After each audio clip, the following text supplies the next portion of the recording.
head, a bitter smile on his face. On the withered trees surrounding the altar, the hanged corpses all turned around, their grayish-white eyes fixed maliciously on Ao Wu as he slowly approached. The terrifying scene created a silent, oppressive atmosphere, making it hard to breathe. "What, you little Karami, think you can mess with me? Believe me or not, I'll beat you all to death on the spot with a few blows." Ao Wu used the same trick again, pulling out the soul-suppressing police baton with his left hand, while the mysterious silk in his right hand hummed and spun continuously, ready to strike at any moment. Faced with Ao Wu's blustering yet cowardly threats, the terrifying mummies who had hanged themselves from the southeast branches showed no fear. Instead, as if they had received some kind of command, they broke free from their ropes like dumplings being dropped into a pot. At this moment, the horrifying mummies' gray eyes were filled with resentment and hatred. They twisted their skeletal bodies, making eerie cracking sounds. "Damn guys, I admit I was a bit too loud just now. How about I perform something special for you guys to calm you down?" While diverting the attention of these terrifying mummies, Ao Wu broke through to the weakest point in their defenses. Although these mummies appeared somewhat malnourished, their bizarrely twisted bodies and erratic, untamed gait allowed them to run much faster than ordinary people. Their terrifying figures far surpassed those of European and American zombies.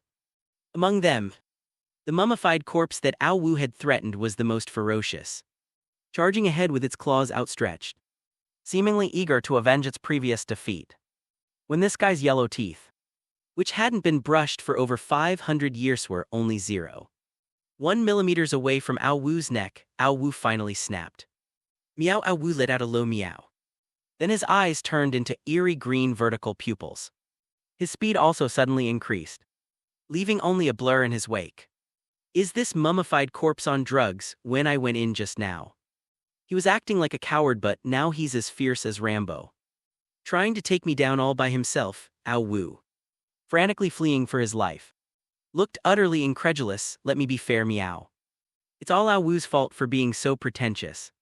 Why did you have to mess with that dried-up corpse? He was hanging there peacefully, he didn't bother you. I'm morally condemning Yaoam dried-up corpse. You see, I've already taught him a lesson. Don't let it happen. Agunaki meow, Black Cat Ali, with a fawning smile, stood on Ao Wu's shoulder and spoke to the terrifying, relentlessly pursuing mummified corpse. The relentlessly pursuing, terrifying mummified corpse was clearly a ruthless and taciturn character. It licked its lips, its eyes gleaming with greed, as it looked at the black cat Ali perched on Ao Wu's shoulder. You can really see me, that's incredible. A chill suddenly ran down the back of the black cat Ali. The sharpness of the silk is 100%, as Ao Wu ran. He laid out sharp, treacherous silk traps around the dead tree.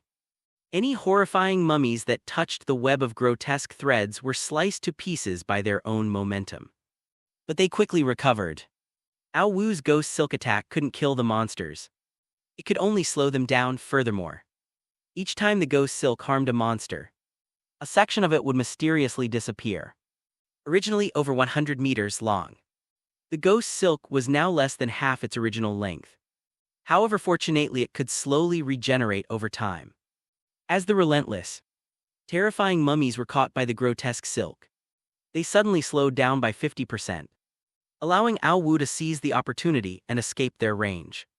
The horribly mutilated corpses stood at the edge of the withered forest, roaring angrily at Ao Wu, who was grinning and making international friendliness gestures towards them.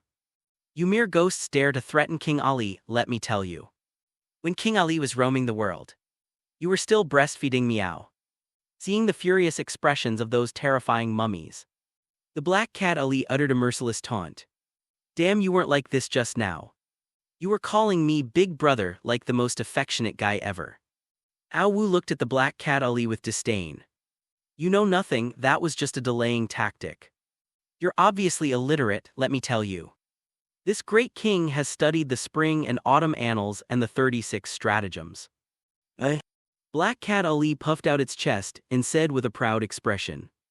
Ao Wu was so angry he laughed. Heh. You're lying through your teeth. You slept like a log while I was reading. Anyone who didn't know better would think you were under a hypnotic curse. The black cat Ali squeaked. Slander you? You're just slandering meowing. After a brief bickering session between the man and the cat, the black cat Ali finally couldn't hold back any longer and asked Ao Wu with a serious expression. Why didn't you give the handkerchief to that evil spirit? We don't have much time left. In 24 hours. The evil spirit will regain its power. And then we'll be doomed, didn't I tell you? It's a deceptive trap. If we hand him the handkerchief, we'll only die faster. As Ao Wu swiftly traversed the forest, he spoke to the black cat Ali. A bad feeling rose in the black cat Ali's heart. Is there any way out of this game? Meow, don't worry, there's a way out. But it requires the cooperation of two people. So we need to find Shirley first and stop her from returning the blood-stained handkerchief to that evil spirit. Otherwise, everything will be over. After saying that, a look of worry appeared on Ao Wu's face. He kept praying in his heart that Shirley would not act so quickly. The mastermind behind the strange rules is truly insidious. He probably knows you and Sherry are only superficially friendly. He deliberately set up this escape route that requires two people to complete. But your maps are different. The forest of fear is so vast. And time is running out. It's like searching for a needle in a haystack. Where are we even supposed to find her? It's over. Is this really the end for us? Meow. Black cat Ali slumped to the ground, the despair on her face clearly visible. Don't be so pessimistic, we have reinforcements. Cheng Yi, if you don't come out now, when will you? Ao Wu cleared his throat and roared in the empty, gloomy forest. Ali, why are you covering my mouth? Oh dear, my little darling, keep your voice down. or you'll attract that perverted hunter ghost's attention. Meow. The black cat Ali suddenly jumped onto his shoulder and covered his mouth with one paw. After waiting for a while, Ao Wu found the dense forest completely silent and without any movement. He was utterly dumbfounded. Was she not here? Or was she killed by that perverted hunter Oni? If she was killed by that perverted hunter, then this is a huge problem. Ao Wu leaned against a big tree, a thoughtful look on his face. Seeing how confident and meticulous you were just now, I thought you had already planned your escape route. Turns out this is all you've got, meow. The black cat Ali patted Ao Wu's head dejectedly. Could you please stop talking about him? Actually, I'm here. A soft, sweet voice came from behind a tree not far away. Who is it? Show yourself or don't blame King Ali for being impolite. Black Cat Ali struck a classic Wang Fei Hung pose, looking nervously towards the direction from which the sound came. Ali, don't be nervous, it must be Cheng Yi. Come out, Cheng Yi. You saved me the last few times, I haven't thanked you yet. Ao Wu deliberately kept his voice calm, afraid of startling Cheng Yi behind the tree. He could sense that Cheng Yi wasn't much of a fighter either.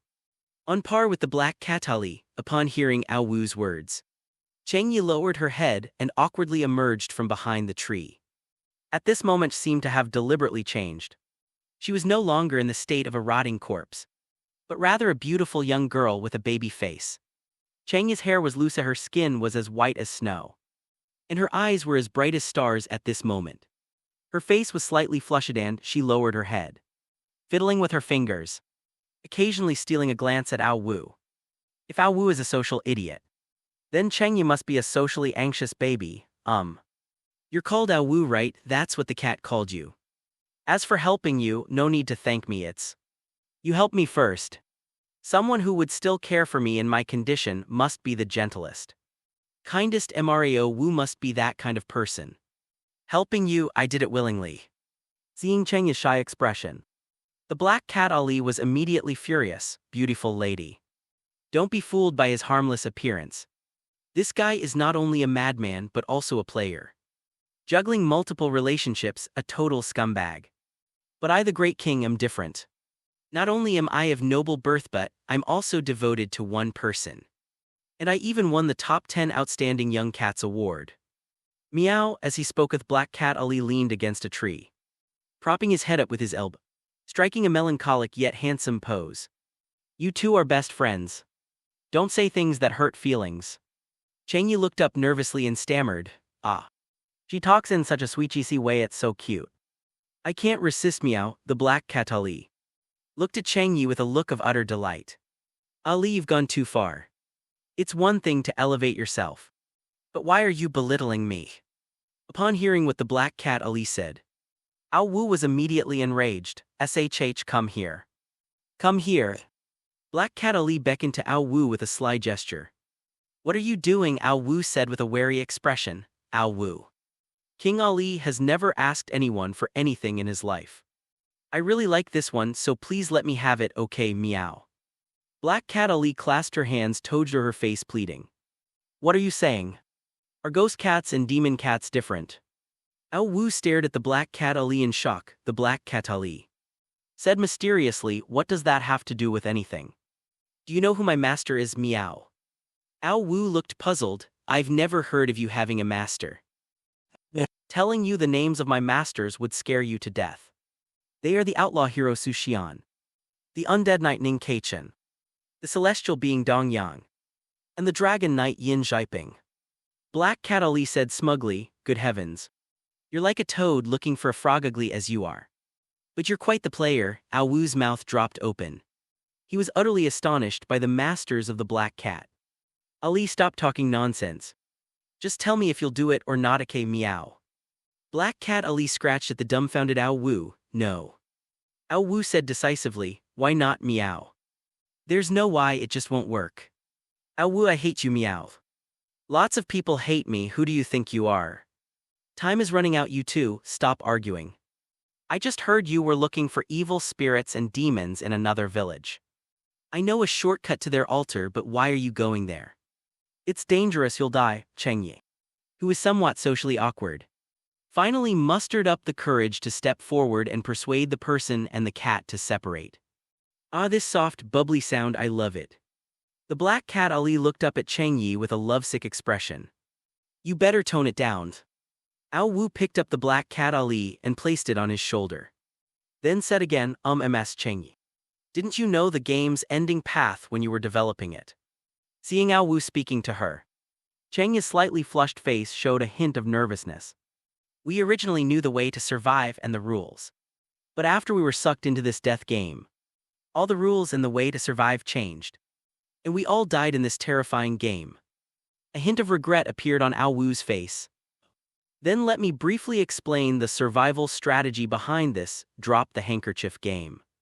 This so-called drop the handkerchief game is meant to unlock the sealed power of the evil spirits. Once their power is unlocked in the second stage, we will become the prey and die very quickly. But according to the clues I obtained in the deserted village, there are two evil spirits, and they are mutually hostile and antagonistic. They sent their minions to steal the handkerchiefs to prevent the other from regaining its power, which also implies that only the evil spirits can fight them. Furthermore, based on the reverse analysis of Rule 1, the one who obtains the handkerchief must find the other. But if both evil spirits simultaneously obtain each other's handkerchiefs, will they seek each other out in that case? We are merely the middlemen. And the game becomes between the two evil spirits, so what kind of sparks will fly when these two evil gods and demons clash? Think about it. If you and your most hated enemy both manage to exploit each other's weaknesses, enough to kill the other, what would you do? Ao Wu turned to the two men who were deep in thought and asked them a question. Of course, we should strike first and eliminate the opponent. As the saying goes, who strikes first gains the upper hand. He who strikes last suffers the consequences. It's Black Cat Ali, he said, shaking his head. You're right. It's indeed about eliminating the opponent first. I think if they both knew their vital cores were going to be controlled by the other, they would definitely try to destroy the other's vital cores first. Kill the other and save themselves. So my plan is to find Shirley and we'll switch routes. She'll give the handkerchief to this female evil spirit, and I'll give my handkerchief to another evil spirit. But there's a prerequisite: the return times of the handkerchiefs must be close together. Otherwise, if one evil spirit dies and the other wins, we'll still be doomed. What we need to do is, within the remaining time, make them both perish together. A ruthless glint appeared on Ao Wu's face. As he spoke, as if he had thought of something, he added, I'm suggesting two possible paths to survival. The first is based on the premise that the drop the handkerchief game is a hoax. And the truth is that evil spirits want the handkerchief to restore their sealed power. The second is that it really is a drop the handkerchief game. But the evil spirits must also abide by the rules. They are searching for the handkerchief, therefore. Based on the third rule, we will give different handkerchiefs to different evil spirits. After 24 hours in the second phase of the game, whoever has the handkerchief will be hunted down by the evil spirits. Even if the other party is another evil spirit, they must still abide by the rules, of course. The worst-case scenario is that the two of them negotiate peacefully and don't fight each other. But if the timing is right, this is practically impossible. According to the rules of the game, drop the handkerchief. The two who receive the other's handkerchief have become passive participants in the game, allowing us to remain uninvolved and complete the game. After Ao Wu finished explaining the way out, he clenched his fists, as if he wanted to control the two evil gods and demons. Mr. Ao Wu, you are amazing, truly amazing. You have perfectly utilized every rule. Your predictions of the escape route have considered almost every possibility. And your analysis is so logical and well-founded. A blush rose on Cheng Yi's cheeks, and her eyes were filled with admiration. Ao Wu, your analysis is good. Next time, don't do the analysis, leave it to King Ali. Let you all witness King Ali's extraordinary reasoning and analytical abilities. Seeing Ao Wu stealing the spotlight in front of the beautiful women, the Black Cat Ali gritted her teeth in anger. Then I'll leave level 5 of the game to you. Ao Wu patted Ali's head affectionately. HMPH, don't touch me, we've already severed ties, meow. Black Cat Ali said angrily, seeing its sullen expression. Ao Wu secretly chuckled to himself, let's set off now. That perverted hunter demon has ways to track you. If we delay any longer, might catch up. And things will get complicated. After thinking for a moment, Cheng Yi blushed and stammered. All right, then I'll leave it to you, Cheng Yi. We must stop Shirley before she hands the handkerchief to that evil spirit. After saying that, Ao Wu patted the dejected Black Cat Ali. This time, I'm giving you a chance to fight alongside Cheng Yi. You'll control my body that way. My speed and reaction time can be maximized. HMPH, you're smart to know what's good for you, meow. Black Cat Ali's bitter face instantly turned into a wide smile.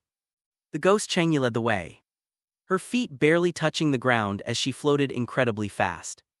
Because she had no physical form, she passed right through any trees that blocked her path. The Black Cat Ali's reaction speed was also astonishing, as if it possessed precognitive abilities, always managing to dodge the suddenly appearing trees at breakneck speed. Honey, are you using Pantene? It's so silky smooth. No wonder even the most hardened hunter can't catch you. Meow. Black Cat Ali followed closely beside Cheng Yi, constantly trying to strike up a conversation. It's all right, it's just a strange special ability. Because the two were standing so close, Cheng Yi felt a little nervous. Hey. Your way of flirting is so outdated. Even my great-grandmother would shake her head at it. Ao Wu grumbled sourly from the side, can you shut up? Give me some privacy, meow. It's Black Cat Ali, he whispered, snort. Ao Wu pursed his lips and said nothing more. Oh no. Something extremely dangerous is chasing us. It's getting closer and closer, meow. Black Cat Ali bravely resisted her fear and didn't run away. Upon hearing this, Cheng Yi, who was floating rapidly ahead, said without turning her head, it's him. That hunter demon is tracking you, but it's all right. As long as you enter the territory of another evil god or demon, he will stop chasing you. Meanwhile, after overcoming numerous hardships and narrowly escaping death, Sherry has reached the outer perimeter of the altar. She hid in a hollow of a dead tree, slowly recovering her strength. Sitting atop the dead tree was a young man wearing a baseball cap. With a nonchalant expression. There are only 3 hours left. With the Archmage abilities, he should have already handed the handkerchief to the evil god and demon, and started the next phase of the game. Shirley glanced at the time on her watch and muttered to herself. It seems my intuition was right. Saving that young man was indeed the right thing to do. Without his help, I wouldn't have been able to reach the altar alive. Sherry silently praised herself a few times in her heart. That's right. Sherry had also encountered a company employee who had been sucked in. Except that the person was already dead at that time. Now transformed into a monster. Was being torn apart by a group of bizarre monsters with animal bodies and human heads. Sherry didn't want to get involved. But she finally intervened and used her shockwave glove to drive away the group of bizarre monsters with animal bodies and human heads. But Shirley never expected that this act of kindness would save her several times. If the young man in the baseball cap hadn't repeatedly distracted that effeminate weirdo, she probably wouldn't have been able to reach the evil god's altar within the allotted time. Good deeds are rewarded and evil deeds are punished. You have such a twisted sense of humor. The master of these bizarre rules. A wicked smile crept across Shirley's face. After resting for a while, Shirley quietly crawled out of the hollow tree. The altar of this evil god was built on a hillside. But the hillside had been dug up and riddled with holes, revealing terrifying and bizarre creatures with distorted faces and animal bodies with human heads. Evil gods and demons, Sherry, have arrived. Though fear lingered on Shirley's face, she pressed on relentlessly. After all, that's life. Rather than cowering before the enemy, it's better to fight tooth and nail and have a good battle. Sherry walked toward the pyramid-shaped altar, from which emerged a large number of beast-bodied, human-headed monsters from the complex caves on the hillside.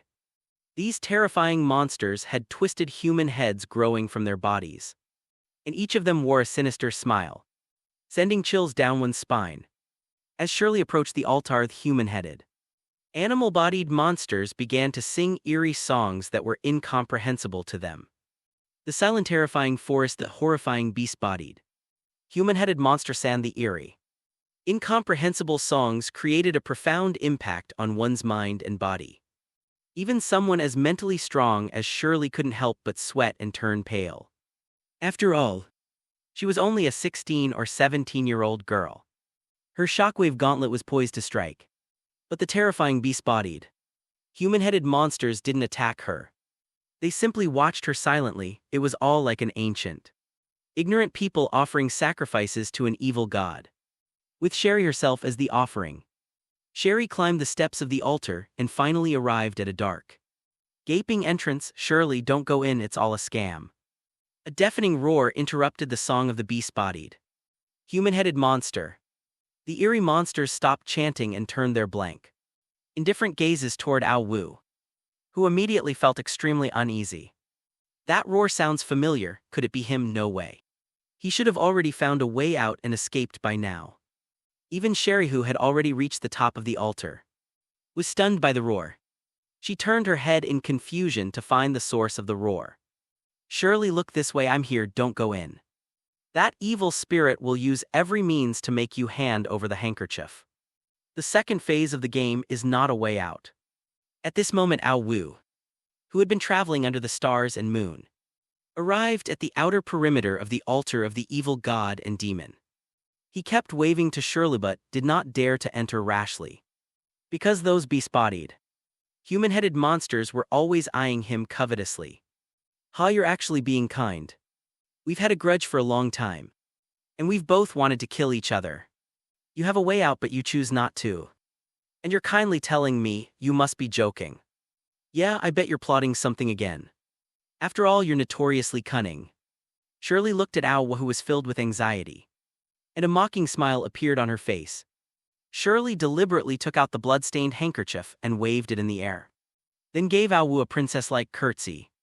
Seeing Ao Wu raging outside the altar, Shirley felt a strange sense of satisfaction. If you hand the handkerchief to the evil spirits, it will immediately trigger a deadly path, and we will both die. Trust me, get down first. Ao Wu stood on the outer edge of the altar and shouted at the top of his lungs. "Trust you? Why should I trust you?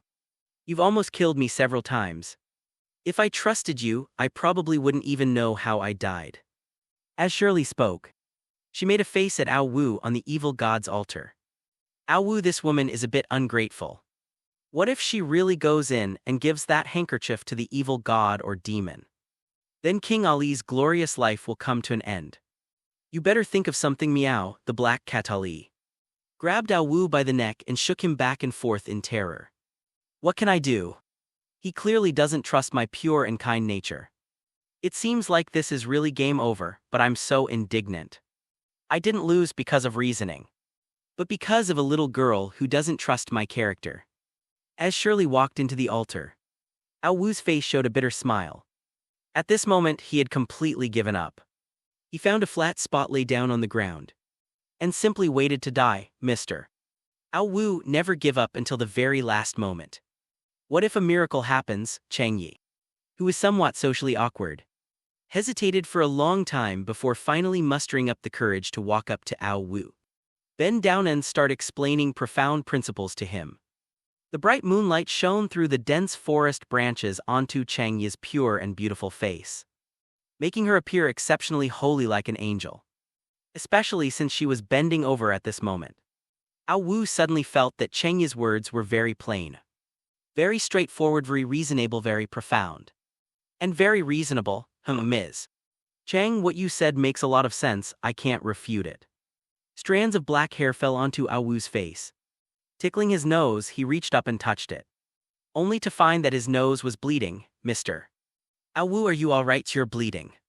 Chang Yi asked with a concerned expression. "No, it's nothing.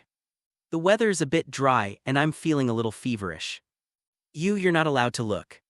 This isn't something you should be seeing." The black cat Ali covered Ao Wu's eyes with its paws, its face contorted with jealousy. "Ali, what are you doing? Ouch, you're really affecting my reasoning. What are you deducing, you old pervert?" In this situation, the viewers in the Rules of the Strange Tales live stream were completely in an uproar. Netizen Puff, the Grand Magister is absolutely right. I'm rooting for MS Cheng this time. Natazen 1314, Ms. Cheng's words make a lot of sense. I've learned a lot. Netizen sees through everything. Are you sure you've learned something? Or just been frightened? Netizen Alama, damn it, Ms. Cheng didn't even guard against the Grand Magister. But she guarded against me, righteous gentleman. Netizen cat, I can't see anything at a leaven eye. A blind person can't see anything. Netizen Anage, day one of envying the great mage. Watching the live stream of Strange Tales of Rules on the global screen.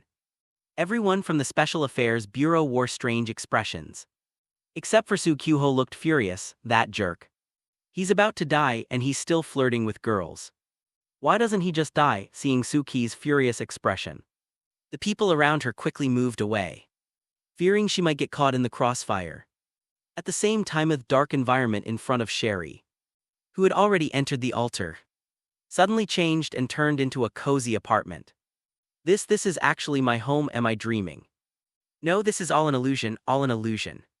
You evil spirit, you can't bewitch me. Shirley was yelling and screaming in the cozy apartment. Sounding somewhat hysterical. Shirley, what's wrong? Don't scare mommy. A beautiful blonde woman ran out of the room and pulled the frantic Sherry into her arms. Mom, is that really you? Shirley, what nonsense are you talking about? Mommy's always here. The blonde woman kept patting Shirley's back to comfort her. Mom, it's so good to see you. I had a dream that you died. Shirley nestled in her mother's arms, sobbing softly. Dreams are always the opposite of reality, silly child. The blonde young woman said indulgently. But I was just on the altar in the forest of fear. How did I end up home in the next second? Shirley raised her tear-filled eyes and said with some confusion. What fear forest? What nonsense are you talking about? You've been at home the whole time. No, something's definitely wrong. Wasn't I chosen by the Ghost Stories of Rules to participate in the death game Ghost Stories? Oh right. I was delivering a handkerchief to evil gods and demons. It was an illusion. You're my illusion, you're not real. Shirley's eyes hardened and she shoved her mother away, saying coldly, silly child, what are you saying? I don't understand a word you're saying. What handkerchief are you giving me? Can I see it? The blonde woman comforted Shirley while trying to find a topic to talk about. The handkerchief, it's this handkerchief. Shirley took out the blood-stained handkerchief and waved it at her mother. Shirley, can I take a look? The blonde beauty said gently. Shirley hesitated for a moment, then slowly handed over the handkerchief. But just then she suddenly heard Ao Wu's words. Never hand your handkerchief to that evil spirit, or you'll immediately trigger a deadly trap. Shirley's outstretched handkerchief froze in midair. Then she quickly withdrew it. She suddenly remembered that her purpose in coming in was to verify whether Ao Wu's words were true or false. Not to hand over a handkerchief. There's nothing to see, just a blood-stained rag. Seeing the handkerchief taken back, the blonde beauty's smile instantly froze on her face. Just then a sudden change occurred. A muscular man, shirtless and reeking of alcohol, emerged from the bedroom carrying a belt. He reached out his tattooed right hand, grabbed Shirley's mother by the hair, and dragged her into the living room. Then the belt rained down on Shirley's mother, causing her to scream in agony. Don't hit her, you beast. Shirley was instantly enraged. She stretched out her right hand gloved with shockwave to try and kill the man. But an unexpected scene unfolded. Her hand was empty. There was nothing there. Shirley, hurry up, don't worry about Mom. The blonde woman spoke in a barely audible voice. These words struck a chord with Shirley. They were the last words her mother had ever spoken to her. Watching her mother being beaten to the point of near death, Shirley completely broke down. You monster, what will it take for you to spare my mother? Hand over the handkerchief and I'll let her go. A muscular man reeking of alcohol. The man said with a sinister expression, "Okay, I promise. Please stop hitting her, I beg you, please stop hitting her." Shirley was in tears, pleading desperately. Outside the altar, Ao Wu, who had been lectured by Ms. Chang with profound principles, finally rekindled his fighting spirit. He stood up and began warming up around the altar. Ao Wu, what are you doing, meow? As the black cat Ali watched Ao Wu warming up, a bad feeling rose in her heart. What am I going to do? I'm going to take a gamble, force my way out of the altar. Bring Sherry out and force her to cooperate with me. A sinister smile appeared on Ao Wu's face. Are you insane, Ao Wu? Those monsters with beast bodies and human heads will tear you to pieces. Meow. Black Cat Ali said with a look of terror on its face. So what? Miracles don't just fall from the sky, they're earned. Give it a shot. And you might just turn a bicycle into a motorcycle. After all, sitting idly by and waiting to die isn't my style. Ao Wu, after finishing his warm-up exercises. Ao Wu bent over and assumed a starting position, this time. I'm going to ask a very important person to help me. Ao Wu glanced calmly at the Black Cat Ali and the worried Ms. Chang, then shot off like a bullet. Seeing Ao Wu force his way into the altar.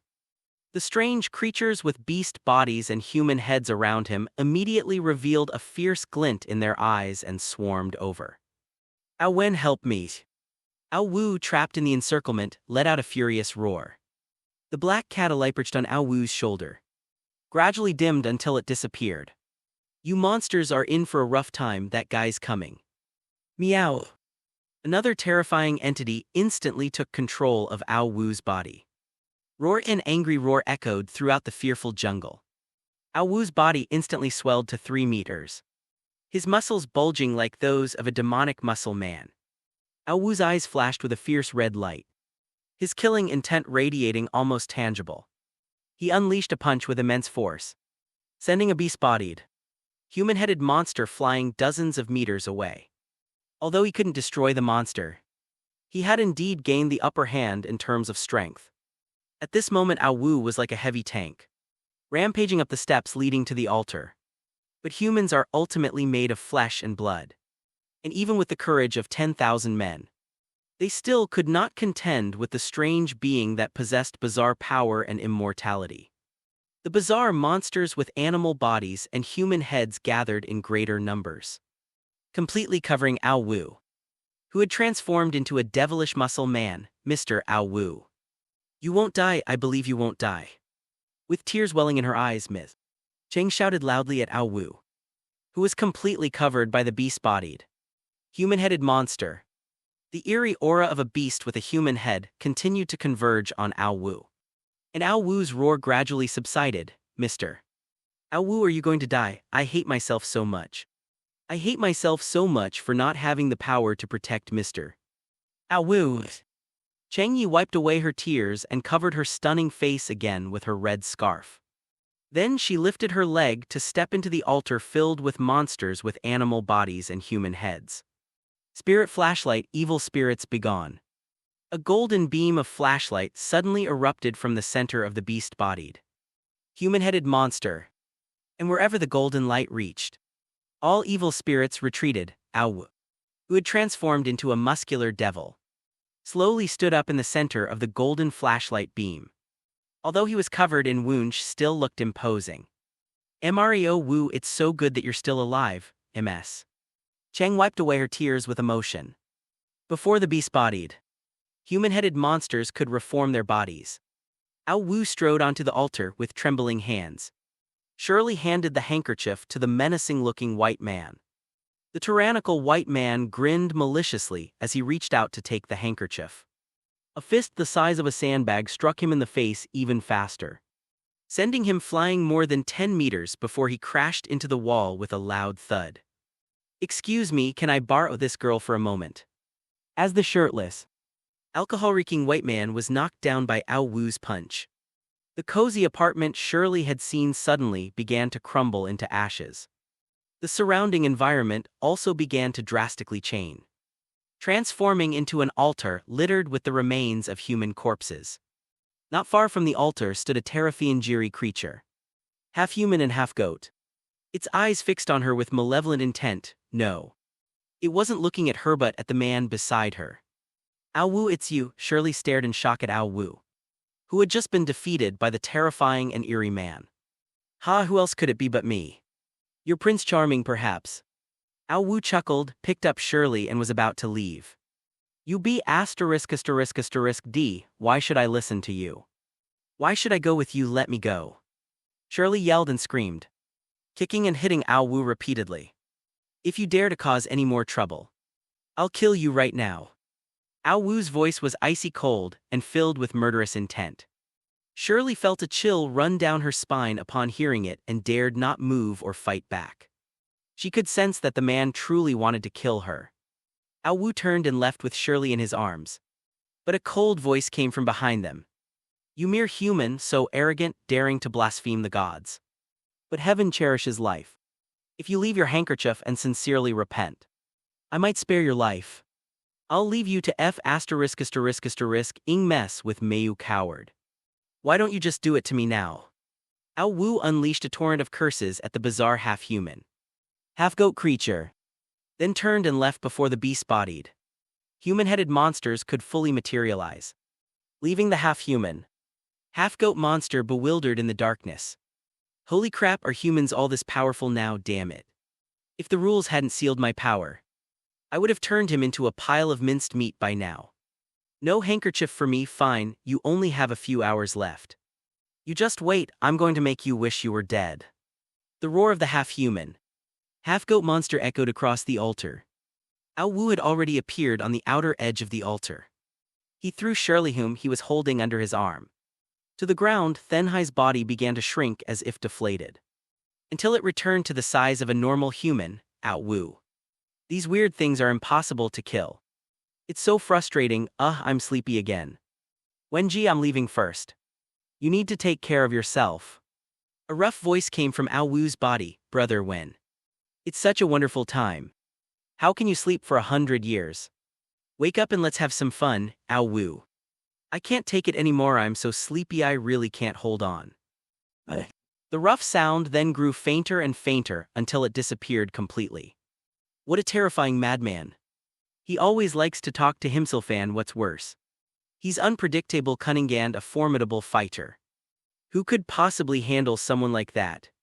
Watching Ao Wu talking to himself and playing a role-playing game, Shirley couldn't help but feel a sense of fear. Ao Wu wore a twisted smile as he slowly crouched down to face Shirley. I'm giving you one last chance. Unite and we live, separate and we die. I'll cooperate, we'll find a way to survive together. Shirley replied tactfully, you don't need to find a way out. I've already figured it out. This drop the handkerchief game is actually for ghosts. We're just the middlemen. If we can turn the two sides into these two opposing evil gods and demons, we can escape and complete this game. Ao Wu briefly explained his theory about the way out to Shirley. Despite her young age, Shirley lived up to her reputation as a genius girl. She understood things immediately. You mean these two handkerchiefs are related to the unsealing of the powers of those two evil gods and demons? So all we need to do is swap the handkerchiefs that unseal the powers and send them to the two evil gods and demons respectively. This will cause conflict between them, thus triggering Rule 1 and making them search for each other. Sherry gently twirled her hair and said to herself, you've overlooked one thing, time. The time frame of Rule 3, within 24 hours. What we two need to do is cooperate and try to control the timing to the very last moment before those 24 hours arrive.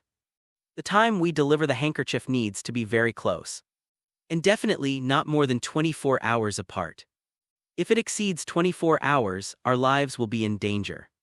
If we succeed, it will trigger both Rule 1 and Rule 3 simultaneously, and the evil spirits will seek out the handkerchief's holder. Ao Wu explained to Shirley step by step. So the rules can be interpreted this way too. Genius is indeed on the left, madness on the right. This guy is a combination of genius and madness. But you know what, he actually has a strange kind of charm. Sherry was secretly surprised as she looked at Ao Wu, who was looking very serious. Now check your watches. There are only 2 hours left in the 24-hour period. In the last 5 seconds, we'll hand the handkerchief to the two evil spirits together. Understand? Ao Wu looked at Shirley with a threatening expression, while Shirley stared with innocent big eyes and nodded repeatedly. Now let's exchange handkerchiefs, as Ao Wu spoke. He took out the blood-stained handkerchief and exchanged it with Shirley. Remember, we must hand over the handkerchiefs at almost the same time, but within 24 hours. If you want to live, you'd better do as instructed. Ao Wu glanced at Shirley, who was acting cute. With some unease. Don't worry, I wouldn't joke with my own life. Shirley's expression gradually turned serious. You're not safe here either. The hunter ghost chasing me will target you soon. Find somewhere to hide in, whatever you didn't get caught. Wait for my signal, I have to go back again. The road ahead is fraught with danger. I don't know if I'll survive this time. If I fail, you'll die with me. Oh, by the way, do you have any fire? Ao Wu gave Shirley a few more instructions. Then extended his hand to her. Shirley rolled her eyes at him. Took out a lighter and a pack of cigarettes. And handed them to him. Ao Wu chuckled. Ha, kid smoking. Really needs some discipline, none of your business. Shirley said irritably, Mr. Ao Wu, time is running out, let's go. Ms. Cheng's sticky, bubbly voice rang out again, interrupting Ao Wu and Shirley's conversation. Shirley glanced at Ms. Cheng, who was wearing a red scarf, and a strange light appeared in her eyes. Ms. Cheng, if you have something to say to King Ali, that guy Ao Wu, King Ali can easily handle him. I can't believe it, said the shameless black cat Ali. I thought there were only simps in the world. But I never imagined there were cat simps too. After putting away the cigarettes and lighter, Ao Wu turned to leave, but Shirley suddenly called out to him. Hey you lunatic, protect yourself whatever you do. Don't die, I don't want to die with you, heh. You sharp-tongued little Braitvan, if you die I won't die. Because I'm a man with a protagonist's aura. Ao Wu stopped and turned back to give Shirley a wicked smile. For some reason, Shirley didn't feel offended at all by the man's arrogant words. Instead, she felt that no matter what difficulties he faced, this man would not give up and would definitely succeed. But Shirley was also the kind of person who wouldn't give up easily.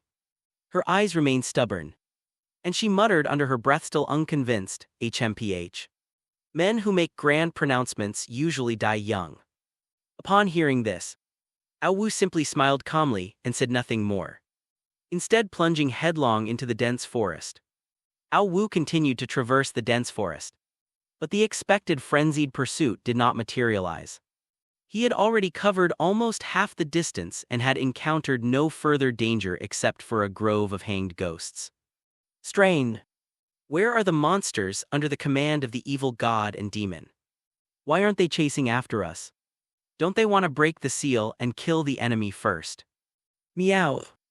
The black cat Ali sat on Ao Wu's shoulder and said with a puzzled look. Mario with Kid is right.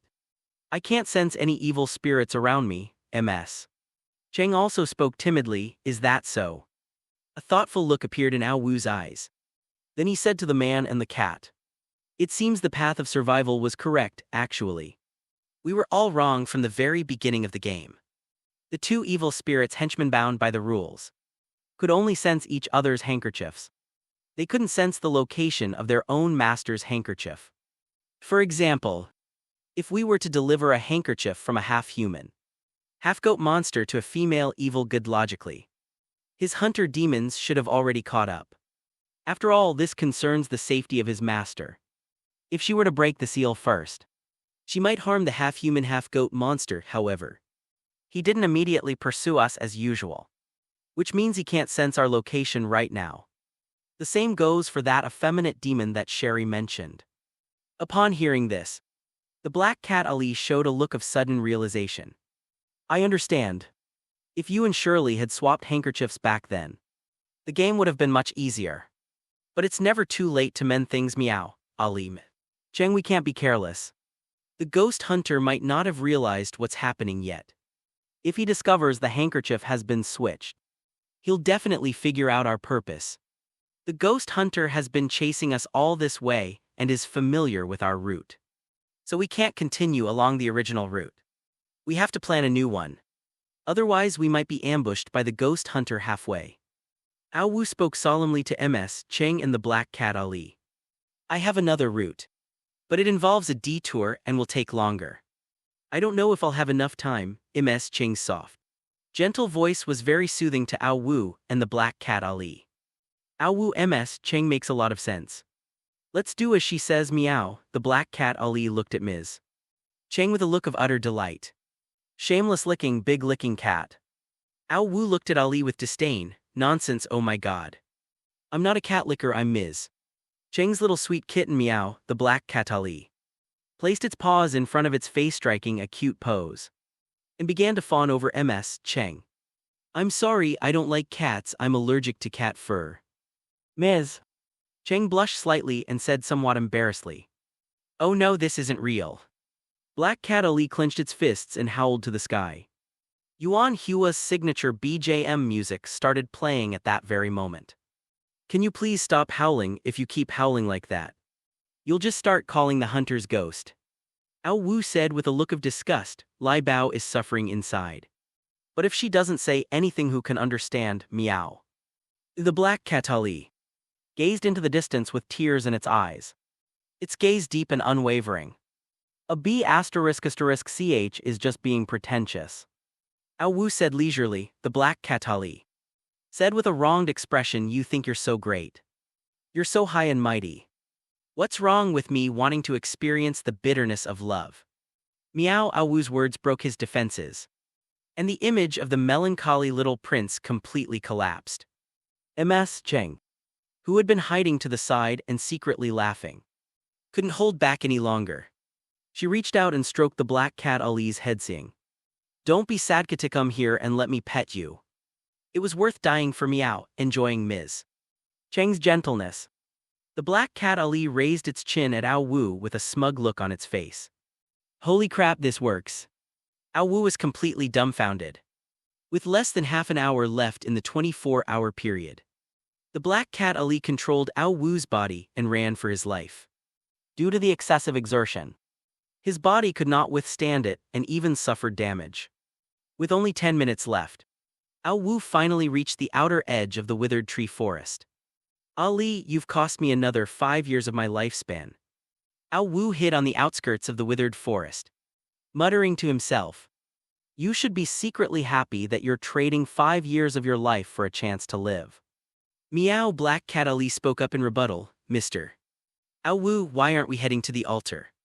Why are we hiding here? Time is running out. Ms. Cheng, who is somewhat socially anxious, asked with a puzzled look. In such a critical moment, the ghost hunter hasn't shown up at all. Don't you find that strange? I suspect he's waiting for us at the finish line. Lying in wait. Ao Wu cautiously observed his surroundings, hoping to find the hunter ghost hiding in the shadows. But he failed. The hunter's disguise skills were clearly superior to his. I'll distract it, and you all can then proceed to the altar. A resolute look appeared on Ms. Cheng's delicate face. We must lure them away, but we need to be strategic, Ms. Cheng. If you do as I say, the success rate will be higher. Ao Wu whispered in Ms. Cheng's ear. Ms. Cheng's ears turned visibly red, but she still nodded repeatedly. At the edge of the withered forest, the perverted hunter ghost lurked in the shadows, keeping a close watch on the surrounding movements. Just then, a strange movement came from the dense forest. It sounded like someone was running quickly towards the withered trees. Found you. A sinister smile crept across the face of the perverted hunter, and he decisively gave chase. Just as the hunter demon had run some distance, someone else was quietly moving in another direction. His movements were much smaller, but the freakish hunter demon seemed to have eyes in the back of his head. He slammed on the brakes and stopped abruptly, then chased after him in the other direction. How could a demon hunter possibly fall twice in the same place? You all underestimate me. The perverted hunter ghost tossed his long hair back, revealing his eyes. It turned out this terrifying creature had twisted his head behind his back. He pretended to chase the figure ahead, but his eyes were constantly on another direction. The monstrous head of the demon hunter remained still, while its bones cracked and popped as it spun 180 degrees back into place. Judging by these clothes, it's definitely that cunning kid. You tried to lure me away, but I played along. Sorry, I anticipated your prediction. I win this round. As he drew closer to his target, a victorious smile spread across the face of the perverted hunter ghost. After chasing for a while, the guy ahead seemed to be running out of energy, and his speed slowed down, just as the monstrous hunter was about to finish him off in one fell swoop. A loud shout came from the direction of the altar in the withered tree jungle. Mr. Hunter Ghost, I'm sorry, but I predicted your prediction and you predicted mine. Something's not right, that voice sounds so familiar. It sounds like that brat's voice. The perverted hunter suddenly broke out in a cold sweat. He looked ahead again, and the figure wearing Ao Wu's clothes also stopped and turned to make a face at him. It was none other than Ms. Cheng dressed as Ao Wu. "It's you again, you stinking woman." "Oh no, I've been tricked." The perverted hunter's expression changed drastically, and a feeling of being mocked welled up within him. "You brat, come back here right now. Hand over my master's handkerchief, and I'll spare your life, otherwise if I catch you, I'll turn you into a beast with a human head and condemn you to endless cycles of death." The perverted hunter ghost gritted his teeth in rage and roared furiously in the direction Ao Wu was running. "Ao Wu, you've revealed yourself too early. It's dangerous, it would have been better if Ms. Cheng had lured him away, meow." Black Cat Ali said with a resentful look on his face. "If that happens, Ms. Cheng will be in danger. Once the perverted hunter feels he can't catch me, he'll definitely try to capture Ms. Cheng to vent his anger, and then she'll be in real trouble. So I need to give him hope, to make him feel that there's still a chance to catch me, so that Ms. Cheng can escape in time." As Ao Wu spoke, he gritted his teeth and ran at full speed. "Holy crap, I didn't expect you to be so good at this. If I were Ms. Cheng, I'd probably be so moved I'd offer myself to her. Why didn't I think of that, meow?"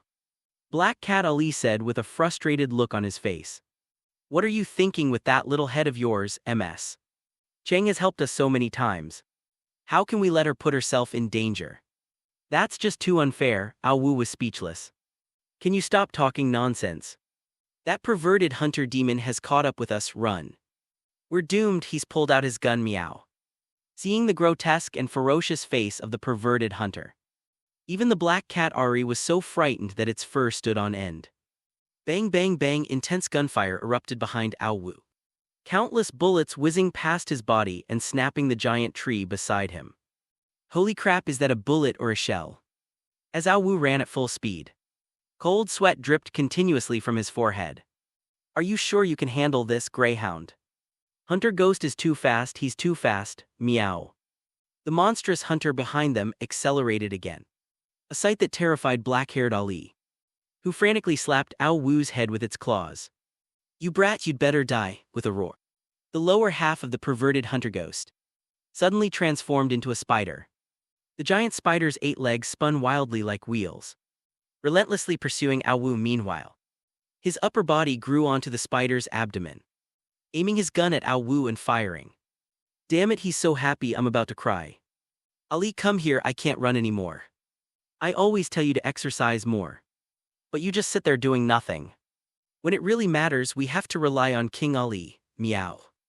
A piercing meow rang out, and Ao Wu's eyes once again turned into eerie green vertical pupils. At the same time, high speed suddenly increased dramatically, and the distance that was closing steadily stabilized once more. Silk sharpness 100%, with a flick of his wrist, Ao Wu deployed several sharp, eerie threads between the surrounding trees. Due to the close proximity and the freakish hunter's incredible speed, he had no time to break his entire body his hunting rifle. And even the giant spider growing from his lower body were sliced into pieces by the sharp threads, which then dissolved and disappeared. Although this did not cause any harm to the perverted hunter ghost, his speed was reduced by 50% after his body was restored. Taking advantage of this buffer time, Black Cat Ali controlled Ao Wu's body and charged into the withered forest guarded by dried corpses with an angry roar. "You wretched insect, you deserve to die, come out right now." The deranged hunter ghost with a volatile temper paced back and forth outside the withered forest littered with dried corpses. Rifle in hand, Ao Wu ignored the provocation from the perverted hunter ghost. He simply waved his hand at him and then strode towards the altar. Although Ao Wu escaped the tiger's den, he entered the wolf's lair. The mummified corpses that had hanged themselves from the southeast branches opened their gray-white eyes and fell from the nooses like dumplings. Quickly surrounding Ao Wu calmly lit a cigarette, took a puff, and then took out a handkerchief from his bag and waved it in the direction of the altar. "Let him in," a seductive voice echoed from the altar. The terrifying, desiccated monsters scattered as if they had received a divine decree. Seeing the horrifying mummy scatter around him, Ao Wu took out his lighter again, took off his shirt and set it on fire, then threw it under a dead tree. Beneath the withered trees lay dry barren grass. A single spark ignited a blaze which, aided by a gentle breeze, spread rapidly, engulfing the entire thicket of dead trees in an instant. Seeing the danger, the horrifying mummies tried to extinguish the fire, but their bodies and clothing were even more flammable, and they quickly became moving sources of flame. Once their bodies were charred, they transformed into a black wisp-like figure. When Ao Wu ascended the altar, the surrounding withered trees and thickets were already engulfed in flames. Beyond control, this guy actually did it. At that moment, Sherry, who was far away near another altar, saw the towering flames and came out of her hiding place, heading towards the altar of the half-human, half-goat monster. "Who the hell set my withered forest on fire?" An angry voice came from inside the altar. "My name is Daling, and my brother on my shoulder is Dakyang. I like to drink some medicine sometimes, and after I drink it, I go to sleep." Faced with the questioning from inside the altar, Ao Wu made up a story. But the voice from within the altar fell into a brief silence after hearing Ao Wu's reply. "If I'm not mistaken, your surname is Wu, isn't it? Holy crap, this is weird. She really picks up on every joke, meow." Black Cat Ali said with a shocked expression. Ao Wu glanced at his watch and saw that there were still 2 minutes left in the 24-hour period. He hesitated for a moment but still walked into the altar. The dark figures emerging from the mummies were steadily approaching him. "Sister-in-law, I've come to bring you warmth again." As soon as Ao Wu finished speaking, the surroundings suddenly brightened. The environment then transformed into a hotel's themed suite, with suggestive music playing in the room. "You've come, Daling," a seductive voice rang out, followed by a familiar figure in a bikini gracefully approaching. "Holy crap, Sato Shizuka, is her figure really that hot?" Ao Wu and the Black Cat Ali were both shocked. "You've come, Daling," another soft, cute Lolita-style voice rang out. Tan Sherry, dressed in a Lolita dress, walked gracefully over. "Ouch, this is too much torture." At this moment, Ao Wu was filled with guilt. "Oh dear, you can't look at this, meow." Although the Black Cat Ali said he shouldn't watch, he watched with the most enthusiasm. Then Suki, a powerful woman in uniform, made a dazzling appearance. "I just realized this woman is actually quite pretty. Both beautiful and cool." The triple happiness gradually eroded Ao Wu's will. "Ao Wu, beauty is like a wolf or a tiger. It can break a person's will and corrupt their soul. Don't even think about it, let alone touch it, meow." The Black Cat Ali was suddenly awakened from its reverie by the beauty.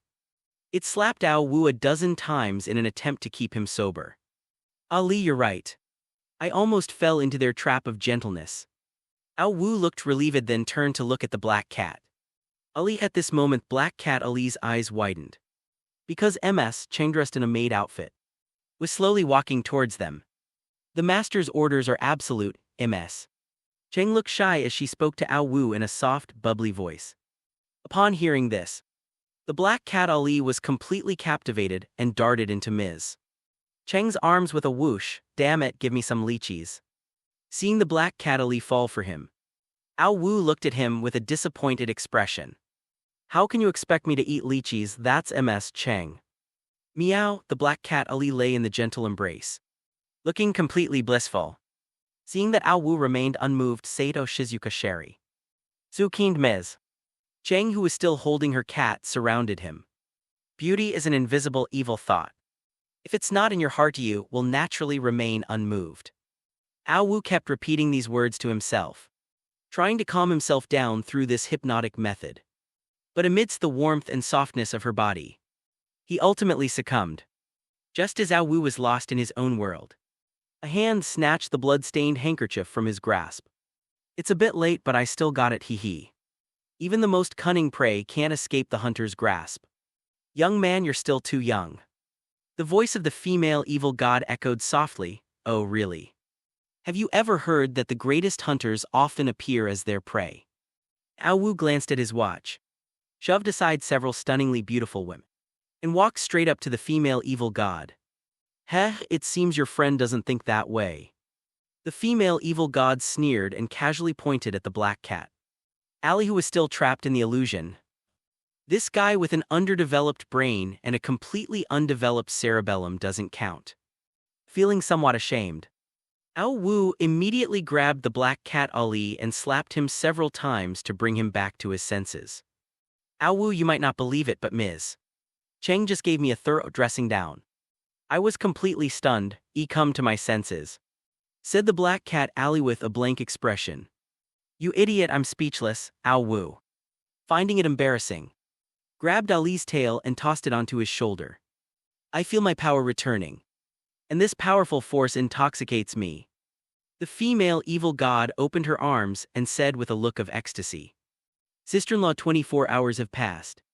You need to follow the rules. Ao Wu reminded him with a serious expression. I got the handkerchief, what rules am I supposed to follow? You nasty little bug, I'll crush you right now. The female evil spirit with 2 horns on her head suddenly opened her blood-red maw and bit down on Ao Wu's head. But Ao Wu seemed oblivious, showing no fear on his face. Standing motionless, the female demon's gaping maw hesitated to fall, remaining suspended in midair. Meanwhile, the black mist surrounding her surged and exploded violently. Heh, I thought you were some clever guy. But I didn't expect you to be so slow-witted. Not even as good as that half-human, half-goat monster next door. Seeing the miserable state of the female evil spirit, Ao Wu revealed a mocking smile. This isn't my handkerchief. It's that sheep demon's handkerchief. He ruined my handkerchief, damn it. I won't let him get away with this. With a rip, the female evil spirit tore the handkerchief in her hand to shreds. At the same time, an extremely violent explosion also occurred on the sheep demon at another altar. Although the black aura surrounding him dissipated from the blast, he did not completely disappear. You despicable human, I'll make you pay with your life. The sheep demon stretched out its claws and grabbed at Sherry, whose face was filled with terror. How is that possible? The evil gods and demons aren't completely dead. Could Ao Wu's prediction of their survival be wrong? On the other side, a female evil god and demon with horns on her head walked towards Ao Wu with a ferocious expression. I am not reconciled to being defeated by humans. I must kill you. The female evil spirit unleashed a black tiger claw into Ao Wu's heart. According to Rule 1, the person who receives the handkerchief must go and find the person who dropped it.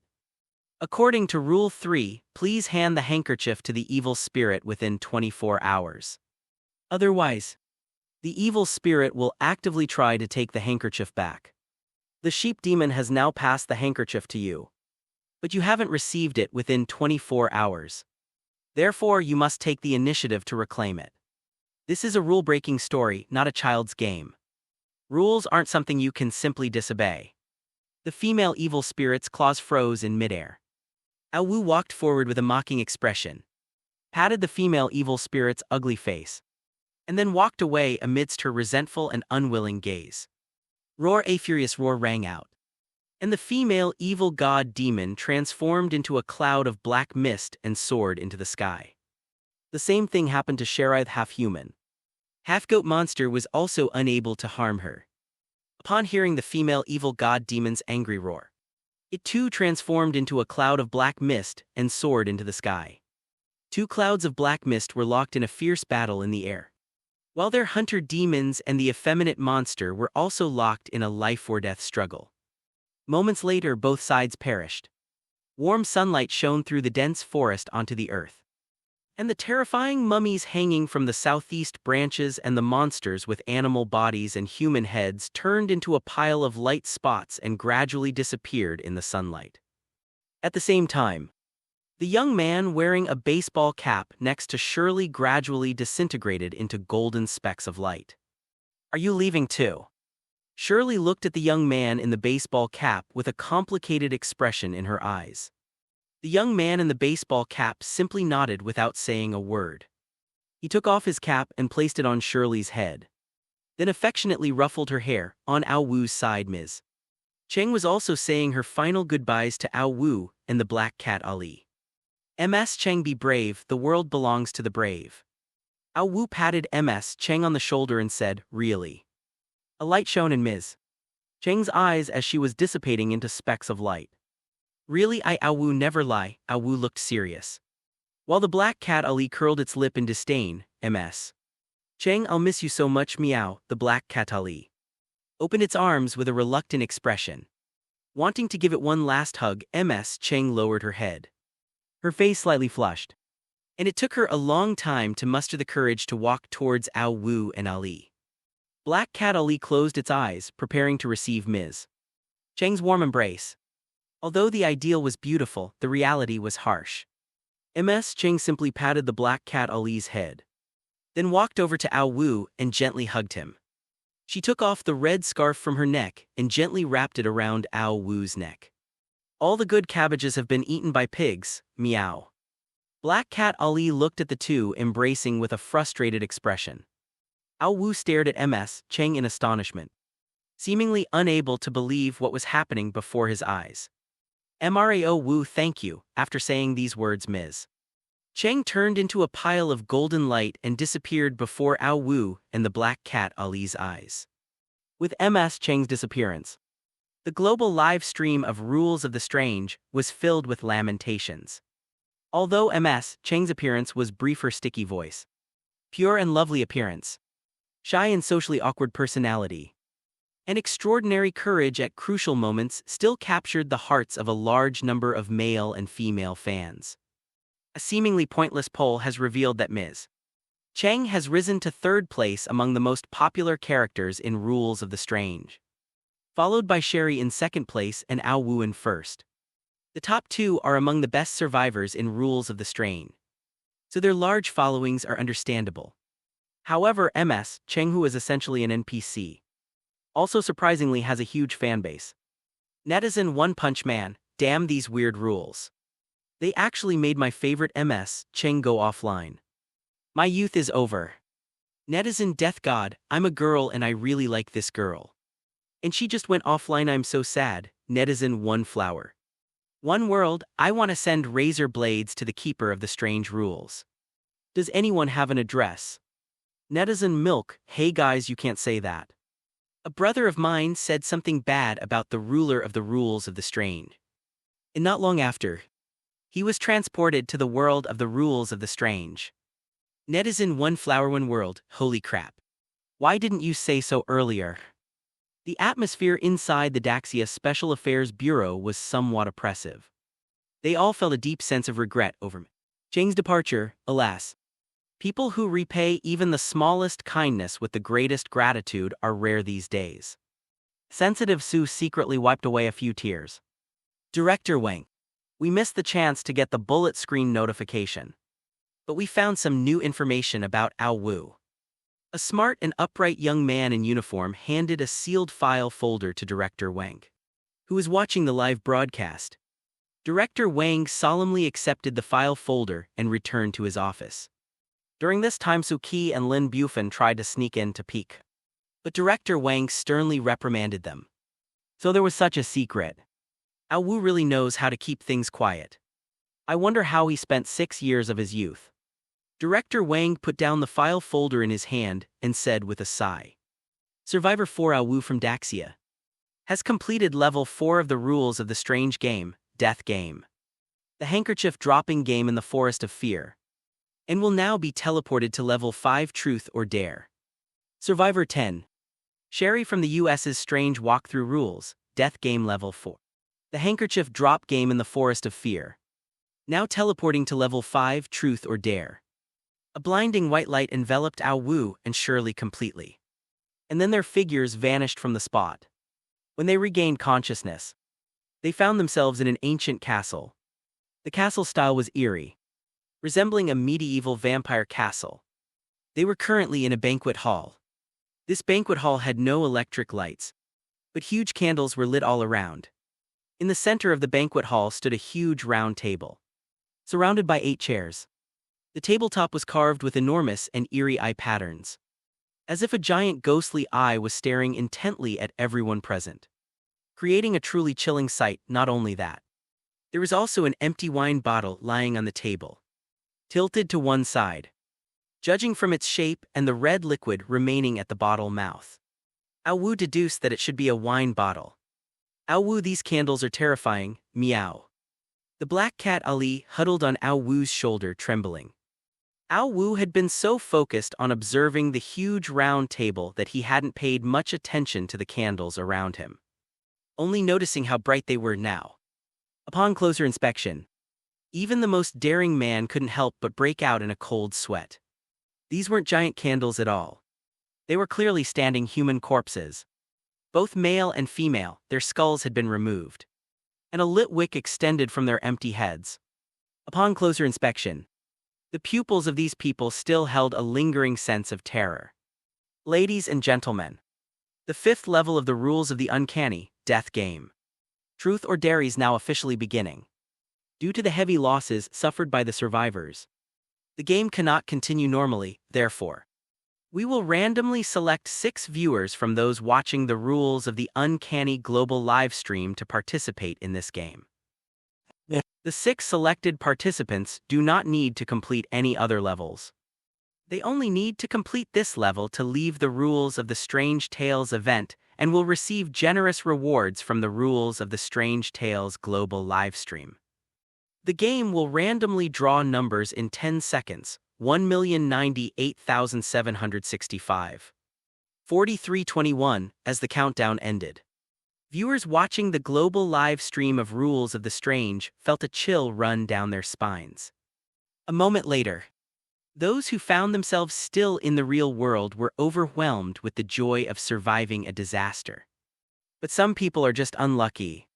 1 second they're frantically typing on their keyboards, and the next they've vanished without a trace in front of everyone. Netizen Milk, hey bro, are you still there? If you are, reply to me. Netizen, no problem, a flower is a world. I have his friend and he suddenly went offline. Could he be that unlucky? Netizen Magic Cloak, words can be dangerous. This guy is probably doomed. Netizen second in command of the Yamaguchi Gumi, our leader was watching the live stream when he suddenly disappeared. What happened? Netizen Chinese letter, Chinese letter, Chinese letter, Chinese letter, Chinese letter. Quick, look at the live stream. 6 people have appeared at the round table chairs. Just as the audience in the Strange Tales of Rules livestream was in chaos, 6 people suddenly appeared at the previously empty round table. These 6 people were 4 men and 2 women. But most of them were panicked and terrified. They tried to stand up and escape, but they couldn't. Their lower bodies seemed glued to the chairs. They simply couldn't get up. The 2 girls and the boy with glasses were so frightened by the situation that they burst into tears. The remaining 3, although not mentally broken, looked pale and were clearly unable to accept the situation. As the 6 people took their seats, a strange sound suddenly echoed through the banquet hall of the castle. This eerie sound forced Ao Wu and Shirley, who were observing their surroundings, to choose an empty seat within 5 seconds. Now that all participants have arrived, let's announce the rules of the game. Rule 1: one of you is a ghost. This is a Truth or Dare game with the ghost. The one who finds the hidden liar wins the game. Rule 2: during the game, no player may leave their seat or the room, and no player may interfere with the game otherwise. They will be responsible for the consequences. Rule 3: when the game of Truth or Dare begins, the bottle will spin on the table when the bottle stops. The person whose mouth is facing the bottle must choose one of the Truth or Dare tasks and complete it within the allotted time. Otherwise, they will bear the consequences. Rule 4: Truth or Dare is played in your seat, while Truth or Dare is played inside Resident Evil. Rule 5: this game consists of 2 rounds. The first round is Truth or Dare, and the second round is Truth or Dare. The first round is a test phase, where all players will be assumed to have chosen Truth or Dare. If all participants tell the truth during the test phase, the round will be passed perfectly. Rule 6: after the first round of the game, the second round of the Great Adventure will begin. The person pointed to by the direction the bottle's opening spins must participate in the Great Adventure and complete the task. Otherwise, they will bear the consequences. Rule 7: in the second phase of the game, The bottle can be spun an unlimited number of times until all players are eliminated or the hidden ghost in the game is found and defeated in the adventure game. Rule 8. There are two types of guests living in Resident Evil, those in the red rooms and those in the black rooms. They are friendly, so please feel free to play the game. Rule 9. The guest with the red door is safe. You can play games with him in the adventure game. Rule 10. The guest with the black door is safe. You can play games with him in the adventure game. Rule 11. If you feel something invisible following you during the Great Adventure game, immediately hide in a place without candlelight, because that is the most dangerous thing in Resident Evil. Rule 12. Liars must die. The eerie voice finished explaining the rules of the Truth or Dare game and then abruptly stopped. What's truly terrifying is that the strange bottle on the round table started spinning on its own, as if someone were controlling it. Ow woo. This time it's a game of finding a ghost and embarking on a grand adventure. That eerie voice says the ghost is hiding among us. Who do you think is the most suspicious? Meow. The black cat Ali whispered in Ow Woo's ear. Everyone is suspicious, including you. You could all have been switched by a ghost. Or it could be a hallucination created by a ghost. Ow Woo's expression was frighteningly calm. You're such a G cutie idiot. Black Cat Ali was speechless, coked by his words, and could only angrily give him two big slaps on the neck. Hearing Ow Woo talking to himself again, Shirley was no longer surprised. She concentrated, constantly pondering the rules spoken of by the eerie voice.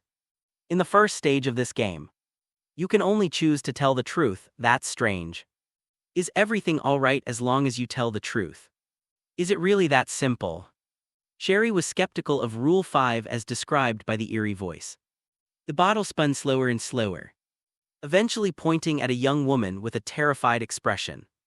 Excuse me, ma'am. The bottle has stopped spinning and the neck is pointing towards you. So you'd like to be the first to answer my question. Miss, what's your name? The eerie sound echoed throughout the banquet hall, making it difficult to pinpoint its location. My name is Liu Zinlin. The young woman answered with tears streaming down her face. Did you have an affair with your husband's best friend? Upon hearing this, Liu Zinlin's expression immediately changed. Her expression showed struggle, clearly indicating that she was undergoing an extremely intense internal struggle. Yes, finally under the threat of death, Liu Zinlin chose to tell the truth at this moment. She looked dejected, as if all her strength had been drained away. Upon hearing this answer, Liu Zinlin's husband, who was watching the live stream, flew into a rage, his eyes flashing with a menacing red light. He then grabbed a knife from the kitchen and strode out the door. After Liu Zinlin finished answering, the eerie voice didn't speak again, but the bottle started spinning once more. Seeing that there was nothing unusual, Liu Zinlin, who had been filled with fear, finally breathed a sigh of relief. The bottle gradually came to a stop, this time pointing its opening at a boy wearing glasses. Excuse me, sir, the bottle is now pointing at you. Please answer my questions truthfully. Name? Chen Tianfeng. The boy with glasses said in a trembling voice. Chen Tianfeng did out of love turn to hate. Photoshop indecent images and videos and spread them online, as well as spread rumors, ultimately causing a girl named Liu Jing to suffer a mental breakdown and commit suicide. Then, the owner of that eerie voice seemed to be able to see through people's souls, easily revealing the secrets hidden deep within their hearts. This Chen Tianfeng's face was deathly pale, and his forehead was covered in sweat. He hesitated whether to answer the question. If he answered, he would be utterly disgraced even if he lived. If he didn't answer, he would most likely be killed by the ghost. Chen Tianfeng, answer me quickly. I'll give you one last 3 seconds. 3, 2, 1. As the eerie voice counted down, Chen Tianfeng's mental defenses completely collapsed. He shouted, I did it. The bottle spun again, and Chen Tianfeng finally breathed a sigh of relief. But the strange tales of rules livestream room was in complete chaos. Netizen, no problem, Chen Tianfeng is a real character. I never expected him to be this kind of person. Not long ago, he was even crying wolf online, saying he would find evidence to severely punish the murderer who spread rumors about Liu Jing. Netizen wind in the world of supernatural tales. There are no innocent people just like that archmage. He killed over a dozen people and still gets away scot-free. A netizen something seems off commented, I've already collected evidence.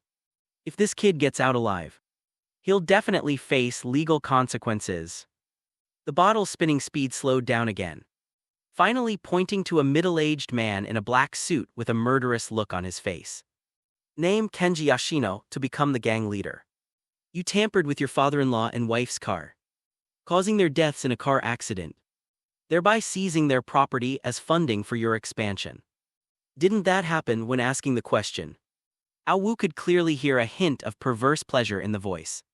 You idiot, you're talking nonsense. You're just trying to slander me. My power is all earned through my own hard work. Kenji Yoshino suddenly flew into a rage, slamming his fist on the round table with a loud boom. With a whoosh, a bloody hole appeared out of nowhere in Yoshino Kenji's chest, and his heart mysteriously disappeared. This horrific scene completely terrified those around him. Apart from Awu and Shirley, everyone screamed hysterically. Several people even took out their phones to call the police, but found that they couldn't get through. The consequences of lying are severe, so please don't follow his example. Alright, next. The bottle began to spin strangely once again, as if someone were controlling it. Finally, the bottle opening pointed to a middle-aged woman wearing heavy makeup. Name Kyan Zaya. 3 years ago, you hit and killed someone with your car and fled the scene. You then found someone to take the blame, right? The eerie voice questioned her sternly. The middle-aged woman, who was applying makeup, trembled with fear. Right. Upon seeing Kenji Yoshino's gruesome corpse, the middle-aged woman dared not defy him any longer and immediately dragged everything out. The eerie bottle began to spin again, finally pointing its opening at a young man with dyed blonde hair. Name's Liu Huo. You secretly kidnapped the neighbor's little girl and eventually sold her to a human trafficker. Didn't you? The eerie sound seemed to come from near and far, leaving everyone bewildered. That's right, but I had no choice. His father embezzled several years' worth of my wages, forcing me to live off my parents. My girlfriend also ran off with someone else. I'm not having it. Why should such a bad person be allowed to act so arrogantly while I have to swallow my anger? Very good, I am very satisfied with your answer. The ghost lurking in the shadows seemed to have a penchant for spying on other people's secrets. Feeling like he had escaped a close call, the spirited young man with dyed blonde hair breathed a sigh of relief. Desire is a wild beast. When it gets out of control, it can devour others and it can devour itself. Awu watched everything unfold before him, muttering softly. The bottle spun again, this time pointing to an old man. Name Mao Jun. Out of jealousy, she poisoned the fishpond Jin Hai had contracted. This ultimately led to his bankruptcy, and his whole family committed suicide by drinking pesticide. Isn't that right? The eerie voice carried a hint of excitement, sending chills down the spines of those present. Can I refuse to answer this question? Mao Jun said in a calm tone. Can. Then I refuse to answer that question, ha ha ha. Judging from Mao Jun's reply, the airy voice seemed extremely pleased. Less than a second later, blood suddenly seeped from Mao Jun's chest. Then a large transparent hole appeared. The bottle spun again, this time pointing towards Shirley. The bottle has landed on you. Please tell us the secret hidden deep within your heart. Name Sherry. Stop asking these pointless questions. Just ask what you want to know. Shirley calmly scanned the entire banquet hall.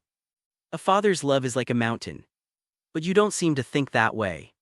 You killed your father and staged it as a simple robbery. Didn't you? That demonic voice kept echoing in Shirley's ears. Yes, I killed him, but I don't regret it. Shirley said firmly. The bottle spun once more, and finally the opening pointed towards Awu. Name. Awu, you're quite amusing. Did you kill the entire family of 12 who set fire to the orphanage? Eerie sounds kept swirling around Awu, as if terrifying demons were cheering and jumping for joy beside him. Upon hearing this question, Awu frowned slightly. He took out a yellowed photograph, looked at it, and calmly replied, Yes, I did it. You're lying. Liars are severely punished. Hearing Awu's answer, The terrifying demon was clearly very dissatisfied.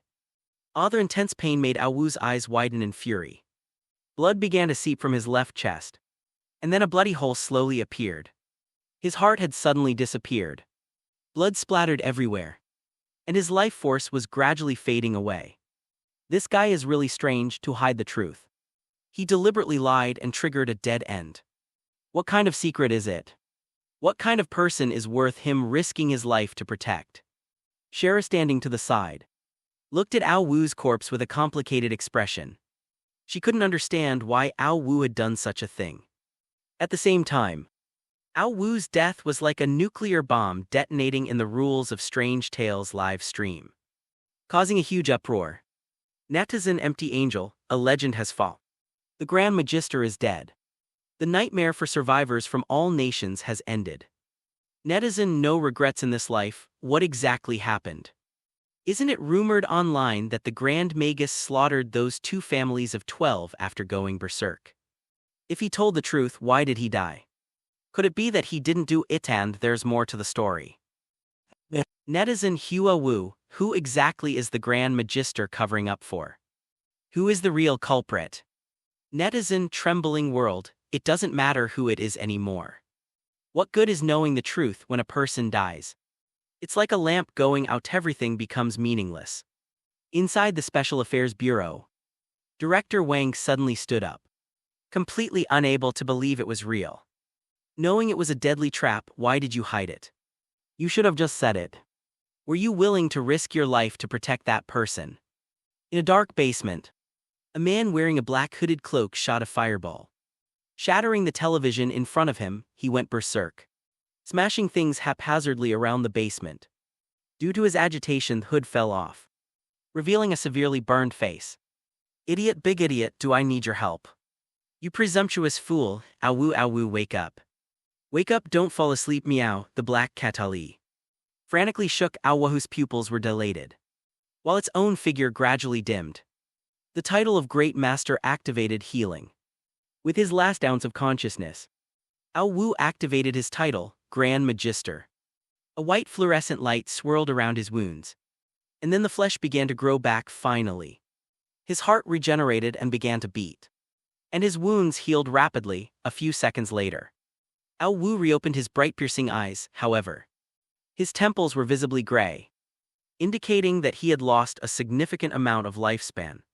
Seeing Ao Wu come back to life, the other contestants around him were shocked, and even Shirley looked incredulous.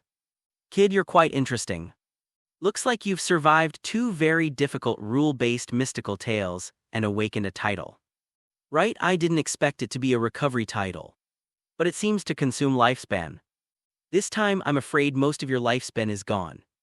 If I kill you one more time, you'll be completely dead. The eerie sound echoed throughout the banquet hall of the entire Resident Evil castle. Ao Wu, are you alright, meow? I can't help but ask, the black cat Ali asked with concern. Ao Wu gently shook his head, indicating that he was alright. It's alright, I never fight an unprepared battle. I was certain I wouldn't die this time. However, this one blow has cost me 60 years of my lifespan, counting the 3 limbs I've recovered from and the 2 previous injuries. I've already used up 100 years of my lifespan. Even if I use all my lifespan cards, I only have 30 years left to live. That means if you lie again, you'll really die. Don't hide it anymore. Next time he asks you something, just tell him. Black Cat Ali said with a concerned expression. Don't interfere in my affairs. Ao Wu's face hardened and he said stubbornly. Liu Xinlin looked at Ao Wu with a terrified expression. This guy went insane after dying once. Why is he talking to himself like that? Don't any of you watch the live stream? He's schizophrenic, he's a lunatic. Chen Tianfeng said with a look of apprehension, Mr. Ao.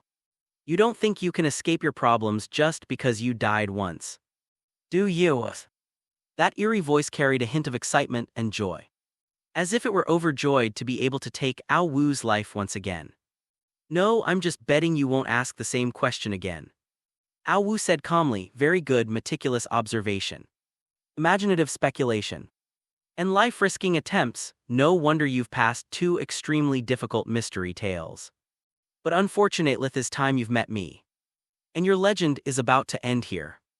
The voice suddenly turned cold and ruthless, even carrying a hint of anger for the second round. I've decided to increase the difficulty this time. We'll still use the direction the bottle's mouth points when it's spun to determine the order of answers. I'll ask the questions and you'll answer. As long as no one lies, you'll pass this round. But if anyone lies, I'll inform you. And you'll need to vote to find the liar and accept the punishment. If we can't find them, everyone will die. Upon hearing the conditions proposed by this eerie voice, everyone's expression changed. The bottle on the round table began to spin wildly again. This time, the mouth of the bottle pointing first at Liu Huo. Mr. Liu Huo, you are very lucky. This time it's the first person's turn. The question is, how many children did you actually abduct? Upon hearing this, Liu Huo's expression instantly changed. The people around him also became hostile towards his expression. If his first act was revenge for the other party's heartlessness and ruthlessness, then his subsequent acts were not so simple. They were driven by desiring an insatiable desire. If I tell, even if I survive this time, I'll still be sentenced to death when I get out. But if I don't tell, I'll die immediately. Liu Huo's expression shifted between light and dark. 3, 2, 1, as the eerie countdown ended, Liu Huo hurriedly said. It took too long, I can't quite remember. But it was probably 21, very good, who's next? The eerie voice was clearly satisfied with Liu Huo's answer. Beast, scumbag, human traffickers. The live stream chat was flooded with these words. Even the other truth or dare contestants gave him disdainful looks. What are you guys looking at? None of us are good people, we're all the same. Liu Huo, the blonde-haired boy, said arrogantly.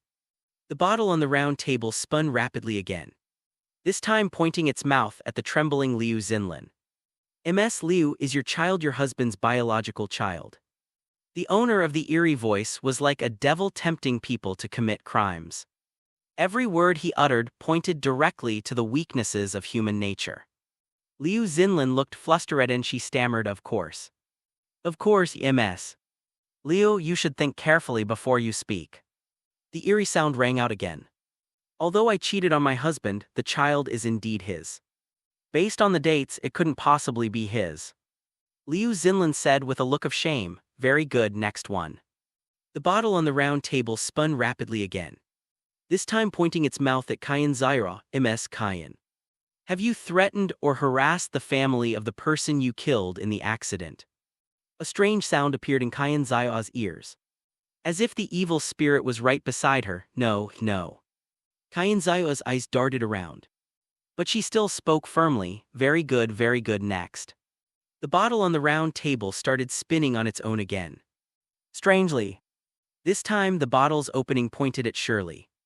The bottle is pointing at you, Miss Shirley. Please answer, serving the government to capture survivors of the uncanny rules, causing many families to be torn apart. Have you ever felt any remorse for this?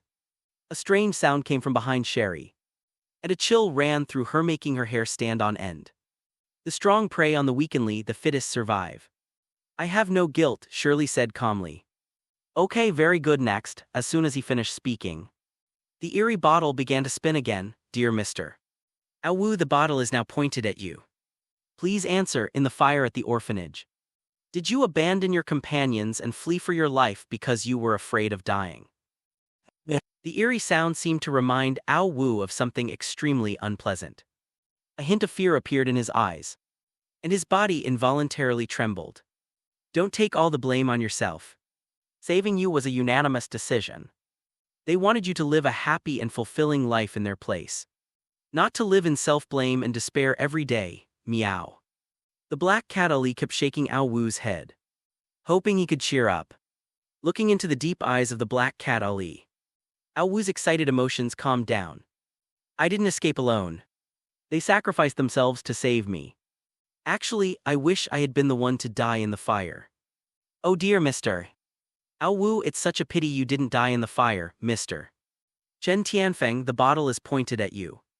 The bottle moved slowly, and finally the opening pointed at Chen Tianfeng. Chen Tianfeng looked tense, waiting for the strange voice to ask its question. Why are you cyberbullying Liu Jing? A hint of hatred flashed in Chen Tianfeng's eyes, because I love her. Very good, very good. You have vividly displayed the evil in humanity, truly opening my eyes to a whole new world. Clap, clap, clap. The crisp sound of clapping moved around the group of people. Some couldn't help but look back. But there was nothing there at all, gentlemen. You could have easily passed this test. But someone with malicious intent lied. Therefore you have failed. Now you need to vote to find the liar and hand him over to me. You have 30 minutes. The eerie voice suddenly turned extremely angry, roaring incessantly at everyone present. Damn it, who's lying? We could have gotten through this perfectly, damn it. Step forward, no, don't drag everyone down with us. Liu Huo said angrily. Didn't the rules just say there's a ghost hiding among us? It must be the ghost causing trouble. It doesn't want us to get through this alive.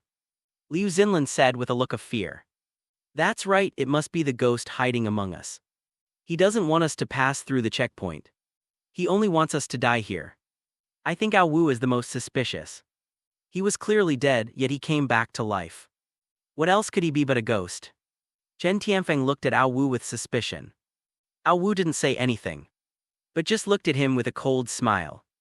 That's his title, it consumes lifespan to heal injuries.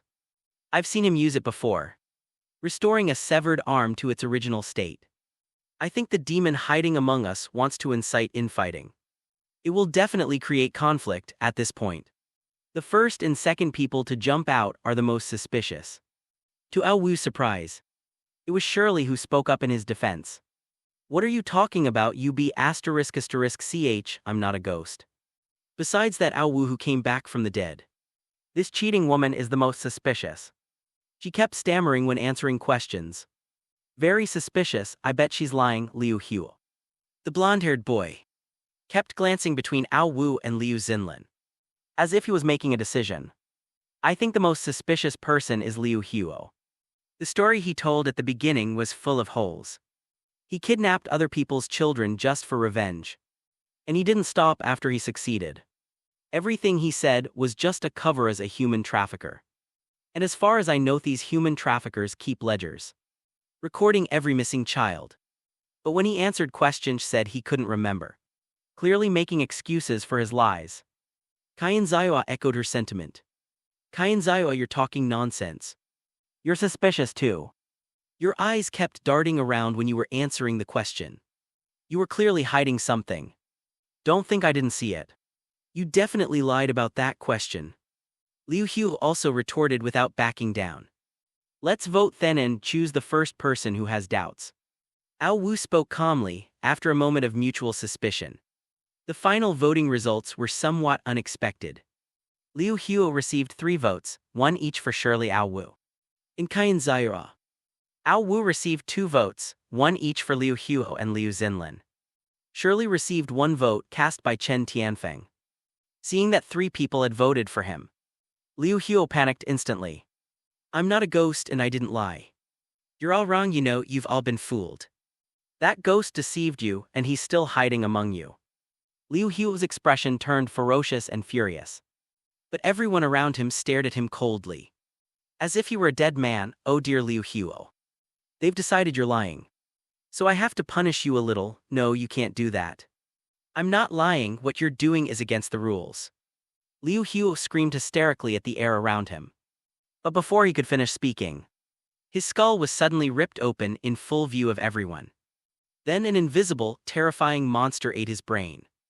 Apart from Ao Wu and Shirley, everyone around was so horrified by the bloody scene that they almost fainted. After Liu Huo's head was eaten, a strange flame suddenly rose from within his skull. His corpse transformed into a human-shaped candle standing in the banquet hall. And this creature could move in a bizarre way, heading straight for the open spaces on either side of the banquet hall. Delicious, truly a delicacy. Fellow survivors, I have some bad news to announce, Mr. Liu Huo, whom you just voted for, was telling the truth. That ghost is still hiding among you. Since you failed to identify the liar, you will need to hold another vote until the liar is found. Otherwise you will all die. The eerie sound echoed continuously in the banquet hall, sending chills down everyone's spines. Liu Huo wasn't lying after all. How despicable. He said that Ghost is still hiding among us and has successfully misled us, leading us to make the wrong choice. Chen Tianfeng said with a look of annoyance. Where exactly did things go wrong? Everyone present gave some kind of clue when they were questioned. They must have been hiding something. Perhaps the liar used this flaw to infiltrate and disrupt things, deliberately leading us to make the wrong decision. Qian Ziyao thought for a moment and then said, But you were the one who induced everyone to vote for Liu Huo just now. Qian Ziyao right and Shirley too. You all said Liu Huo was the most suspicious and led the vote for him. It all seems like you were using someone else to do your dirty work. And then there's Ao Wu, although he didn't say anything. His strange behavior, his miraculous resurrection ability, and his detached attitude are all very suspicious. I think the ghost is among the three of you. If you ask me, Ao Wu is the most suspicious. Liu Xinlin calmly stated her point of view, and directly targeted Ao Wu, based on my speculation. Perhaps there isn't a ghost among us at all, but rather someone deliberately lying to stir up trouble. It was that eerie voice that revealed a secret you desperately didn't want to admit. Because of the global live broadcast, and because you didn't want this secret to be exposed to everyone, you chose to lie, and you Liu Xinlin Chen Tianfeng. Qian Ziyao, all three of you are hiding something. Ao Wu suddenly stood up, pointing coldly at the three people in front of him. Why should we hide anything? Why should we lie? We'll be killed anyway, so what's the point? Qian Ziyao asked, looking puzzled. What's so strange about that? Perhaps you know deep down that you can't escape this deadly game on your own. So you want to protect some people, or maintain your own reputation. Take Liu Xinlin for example. Her ambiguous attitude is suspicious. Maybe she doesn't want to reveal too much. Maybe she still wants to save this marriage. Maybe she doesn't want her son to lose his father, though she chooses to sacrifice herself. You're talking nonsense, I'm not lying. And the child is definitely my husband's. You're definitely a liar, you're trying to sow discord. Liu Xinlin was so angry that her face turned red, and she retorted loudly. Ao Wu ignored her, paused, and then said again, Qian Ziyao is also very suspicious. That strange voice just now asked you whether you had threatened the family of the victim you killed. You hesitated for so long. Maybe you didn't threaten the victim's family, but at your behest. Your relatives or important friends must have done so. That's why you were so conflicted. Because you didn't want yourself and your relatives and friends to be ruined because of this. Qian Ziyao's expression changed drastically. She stared at Ao Wu with resentment, as if she wanted to devour him alive. You be *****D. I just helped you out, don't make false accusations. I certainly didn't threaten the victim's family. But I don't know if others did it or no 10 besides. Those were their deliberate actions. What does it have to do with me? Ao Wu smiled dismissively after hearing this. Of course, the chances of you lying are relatively small. While it's true that threats were made against the victim's family, you didn't actively authorize it. You must have implied it through verbal communication, directing someone else to do it, and the real question is, did you harass the victim's family, judging from your tone? You probably didn't do those things yourself. What I've said is all just speculation. There's no concrete evidence. But you have indeed been hiding something. And I think you're well aware of that. As for Sherry, I know my opponent quite well, a cunning little girl. A bit of a fanatic. She certainly feels no guilt about what she believes is right. A loud smack startled everyone. It was Chen Tianfeng, looking furious, who slammed his hand on the round table and glared angrily at Ao Wu. You're truly despicable. Just because you two are both survivors, sharing life and death, and going through thick and thin together, you're protecting each other. Do you think we're blind? Can't we see that Liu Xinlin and Qian Ziyao have clearly formed an alliance, trying to use a screening process to find the evil among us? So they don't care which of us is the evil one. They just need to eliminate us one by one to find out. Even if they haven't found the real evil one in the previous votes. When only the two of them are left, one of them will inevitably win the game. This is also a ruthless way of survival. Chen Tianfeng spoke eloquently, as if he had seen through everything. You have quite the imagination. A disdainful smile appeared on Shirley's lips. Ladies and gentlemen, time is running out. Please begin the next round of voting. That eerie voice seemed to be urging everyone on again. The group exchanged wary glances and once again cast their votes for the suspect. Surprisingly, Ao Wu received 2 votes in this election, from Chen Tianfeng and Liu Xinlin. Liu Xinlin received 3 votes from Ao Wu Shirley. In Qian Zaira, Liu Xinlin stared at Qian Zaira in disbelief, completely unable to understand why she would vote for her. Why did you vote for me instead of Ao Wu? Liu Xinlin said angrily. Because I think you're more suspicious. They're the survivors and this test is mainly aimed at them. The probability that they're the evil spirits is lower. Qian Zaira said calmly. Actually, what Qian Zaira said was only one aspect. The other was that she wanted to curry favor with Ao Wu and Shirley. She knew that even if she completed the first round of the game, the truth or dare, she couldn't escape the game and would have to complete the second stage, the great adventure, which involved facing evil spirits head-on. If I can build a good relationship with these 2 masters of the game's bizarre rules, maybe they can give me some pointers and help me complete the game and escape. Before Liu Xinlin could say anything more, her skull was suddenly and violently ripped open by an invisible force. With a piercing scream, her brain was devoured by the evil spirit. Excuse me, everyone. Liu Xinlin is not lying, she is telling the truth. Please find the liar within the remaining time, or everyone will die. How is this possible? Who is the ghost who is lying? If this continues, we'll all be wiped out. Qian Zaira was completely panicked at this point, her face filled with terror. You wretched woman, don't you understand yet? The Archmage and Sherry have temporarily formed an alliance. Because of your stupidity, they now have a complete advantage soon. They'll be able to find out if the ghost is hiding among us, and who the liar is, but we'll all become sacrifices. Chen Tianfeng's eyes were bloodshot as he stared fiercely at Qian Zaira, as if he wanted to devour her alive. Qian Zaira, whose face was covered in thick makeup, was intimidated by Chen Tianfeng's terrifying aura and trembled uncontrollably. Ao Wu, I've helped you before, you wouldn't do that, would you? We'll definitely get through this first level, right? Qian Zaira stared hopefully at the expressionless Ao Wu, as if seeking his comfort. Ao Wu, seeing the dramatic expression on Qian Zaira's face, smiled slightly. All right, stop pretending. I don't believe someone capable of such a blatant act of deception. Almost a perfect crime could be so despicable. Qian Zaira, you were scheming from the beginning. We're at you first. You eliminated the unstable element Liu Huo. Then you made Liu Xinlin, who harbored great hostility towards Mesho loyalty. All of this was under your guidance and control. If I'm not mistaken, your next move should have been to join forces with Chen Tianfeng to win me over. Vote to eliminate Shirley. And finally vote to eliminate Chen Tianfeng, doing your utmost to eliminate the liar and the ghost. The reason you kept me alive is because you value my logical reasoning ability, and also because of my previous death. You think the probability of me being the ghost is relatively low. Right, Mr. Ao Wu, what are you saying? I don't understand. Qian Zaira said with an innocent expression.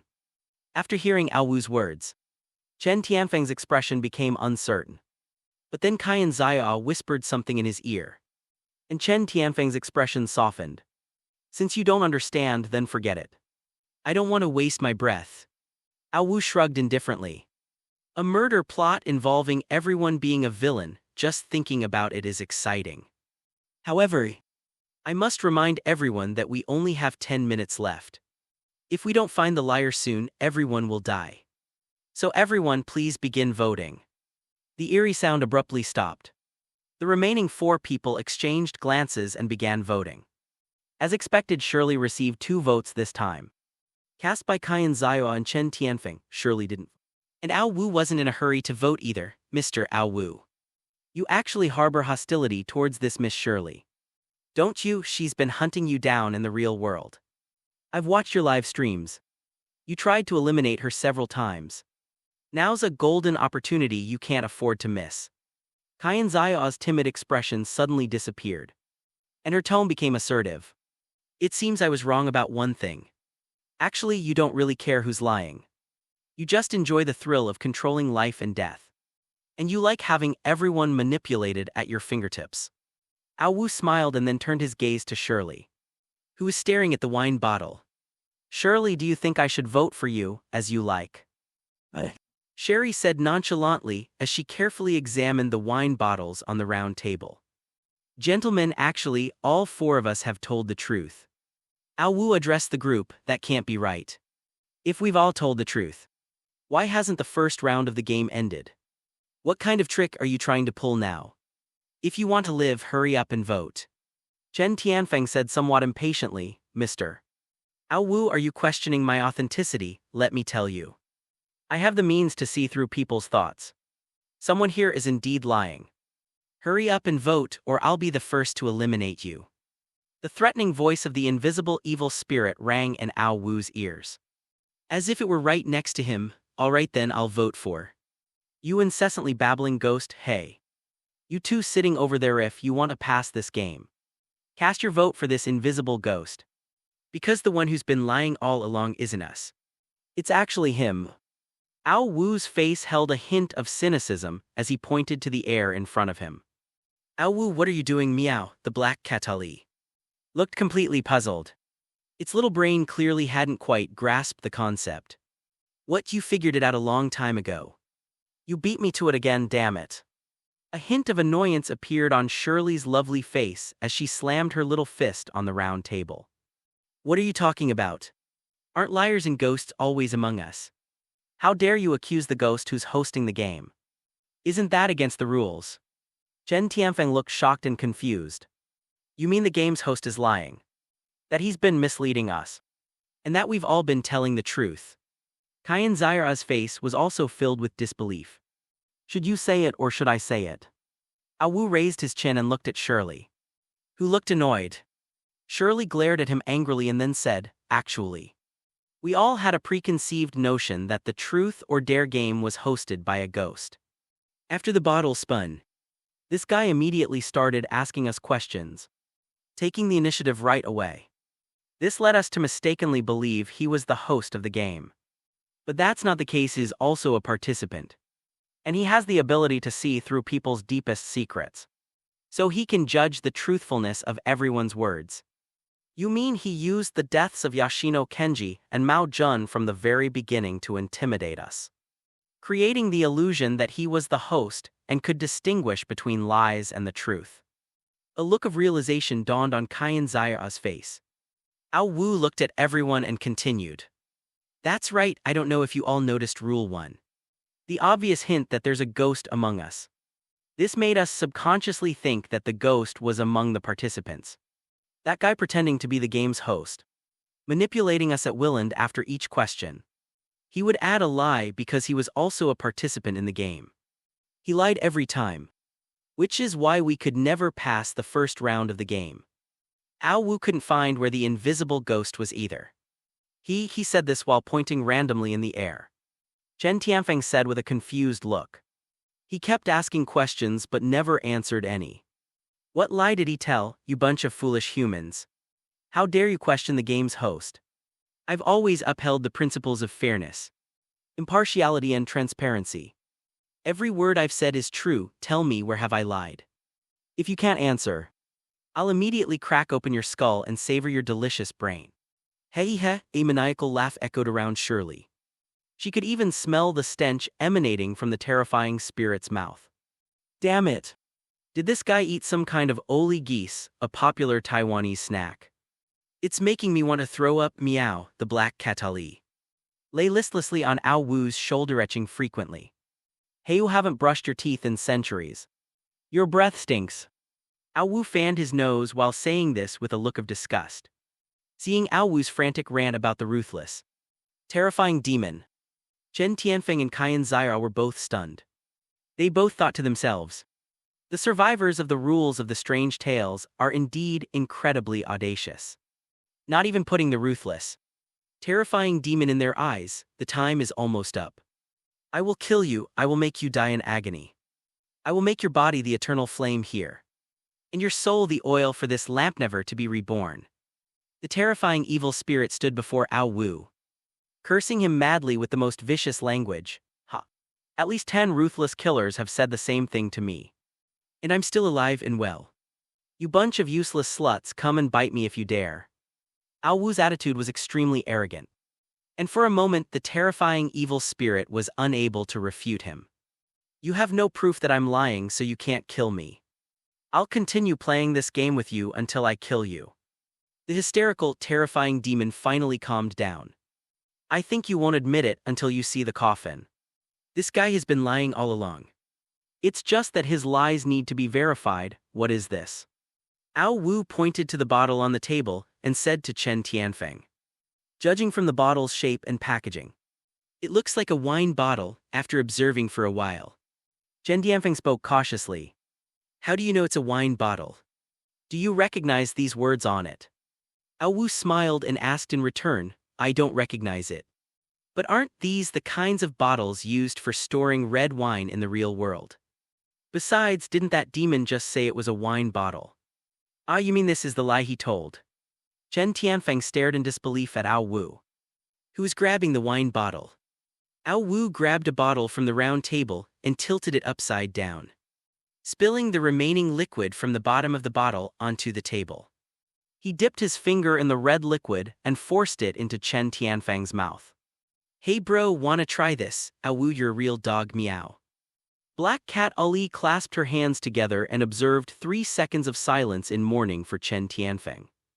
Chen Tianfeng had no idea that Ao Wu would do something so outrageous.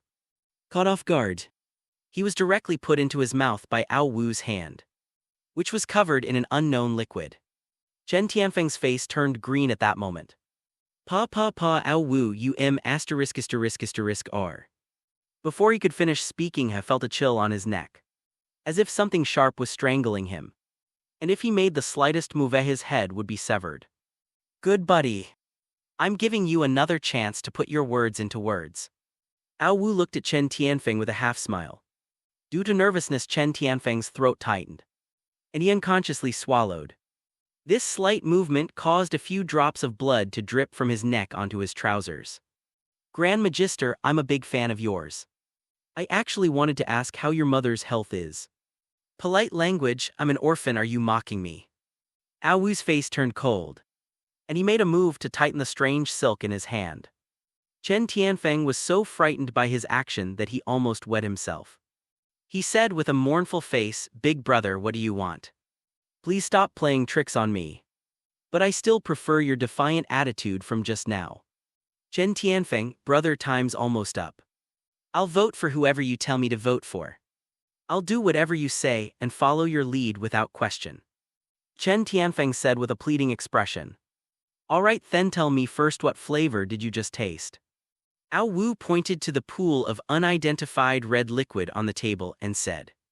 That stuff tastes sweet like a sugary drink. Chen Tianfeng knew this thing very well after all. It had accompanied him through countless lonely nights. Everyone, the truth is out. It wasn't a wine bottle at all, but a Coke bottle. We were all deceived by our preconceived notions. That guy kept saying the bottle was pointing at you.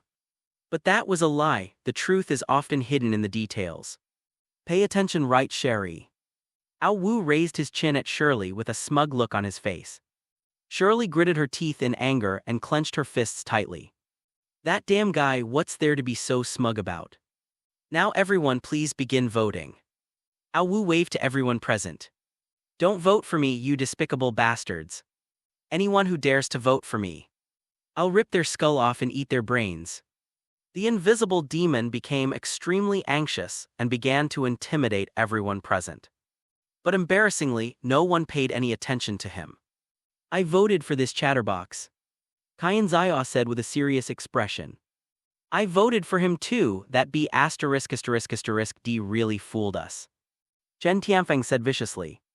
I'm also voting for this evil spirit, Shirley said calmly. After all 4 people cast their votes for the unseen invisible demon, a burst of sparks erupted above the round table, accompanied by the demon's piercing wail. I curse you, may you never escape this game. After saying that, the voice of the invisible, terrifying demon abruptly stopped. Congratulations everyone. You've completed the truth or dare game. Now we'll move on to the second stage, the great adventure. A cold, emotionless mechanical voice suddenly rang out, startling everyone. A grand adventure within Resident Evil dancing with death. Fun, Ao Wu said with great interest. According to Rules 6 and 7, in this game of truth or dare, the bottle can be spun an unlimited number of times. If we cannot find the hidden ghost and defeat it, we will endlessly complete the truth or dare missions until we are eliminated and die. Could there be a ghost hidden among us? Kyanzaya said with a look of horror. There is indeed another ghost, but it's not among us. Ao Wu spoke to himself, if not among us, then where are we? Didn't we eliminate that lying ghost just now? Hey, say something, you're really strange. Faced with Chen Tianfang's repeated questioning, Ao Wu just smiled coldly and remained silent. Sigh. Finding the ghost is actually quite simple. The important thing is how to defeat it. In fact, that bottle spinning on the table might be a ghost. However, an ordinary person going up against a ghost with superpowers will be utterly annihilated. Why don't you give it a try? After sighing, Ao Wu spoke to Chen Tianfeng, who was eager to try. When Chen Tianfeng heard Ao Wu tell him to confront the terrifying evil spirit, his legs went weak with fear. Grand Magister, please don't joke with me. I'm not you, how could I dare to confront a terrifying demon? Chen Tianfeng shook his head vigorously, refusing repeatedly. The grand adventure game officially begins. Whoever the bottle points to must step forward and receive the grand adventure mission. After completing the mission, you will get a chance to challenge the evil spirit. If you win, you will pass this level. A synthesized mechanical voice played on a loop 3 times in the banquet hall. Then the eerie bottle started spinning on its own again. Just a few seconds later, the bottle suddenly stopped, its mouth pointing at Kyanzaya. Kyanzaya was somewhat confused. She stared at the bottle opening pointing towards her, when suddenly a rolled-up cylindrical piece of paper appeared at the opening. She reached out and took the paper. It read, "Grand Adventure Mission. Obtain the severed finger of any guest in any room and bring it back to the banquet hall, placing it on the red table in front of you to complete the mission. Mission reward, 1 chance to challenge the final boss of the Grand Adventure game." Upon seeing the words written on the rolled-up note, Kyanzaya was deeply moved and remained unsettled for a long time. Playing a dare game with a ghost? Are you kidding me? What ghost would easily give away a finger? Besides the red and black doors in the rules, there must be some hidden meaning. But I was chosen to be the first one to complete the dare, and I can't wait for the cannon fodder to verify it. What should I do? Just as Kyanzaya was pondering, right and wrong, a cold, indifferent mechanical voice began urging her to set off. The eerie bottle spun again, this time pointing at Ao Wu. Ao Wu, meanwhile, watched excitedly as the note fell from the bottle's mouth. Grand Adventure Quest, find any guest in Resident Evil. Obtain their head, bring it to the banquet hall, and place it on the table to complete the quest. Completing the adventure quest will grant you a chance to challenge the final boss of the Grand Adventure game. After reading it, Ao Wu silently put down the note. This was almost an impossible task. The guests here were 100% terrifying evil spirits. Anyone who would dare to borrow their heads to play with was practically asking for trouble. Ao Wu, what do we do? This mission is way too difficult. Playing a deadly game with evil spirits to gain a chance to fight them. Is this even a plot a carbon-based creature could come up with? Meow, the black Katali, was completely shocked by this absurd plot. It was frantically complaining to Ao Wu. Let's take it one step at a time. There must be some pattern here. There's no 100% certain death. I think the way out lies within these rules. But we need to be careful to distinguish which rules are true and which are false. Ao Wu muttered to himself. The eerie bottle spun on its own, eventually pointing towards Chen Tianfeng, whose face was deathly pale. Chen Tianfeng was the third to accept the adventure mission. He picked up the note the bottle had spat out, glanced at it, and his face instantly turned deathly pale, as if he had suffered some extremely terrifying shock. Survivors, please leave the banquet hall within 30 seconds. Or you will bear the consequences. 30, 29, 28, 27. A cold, Impersonal mechanical voice began broadcasting the countdown.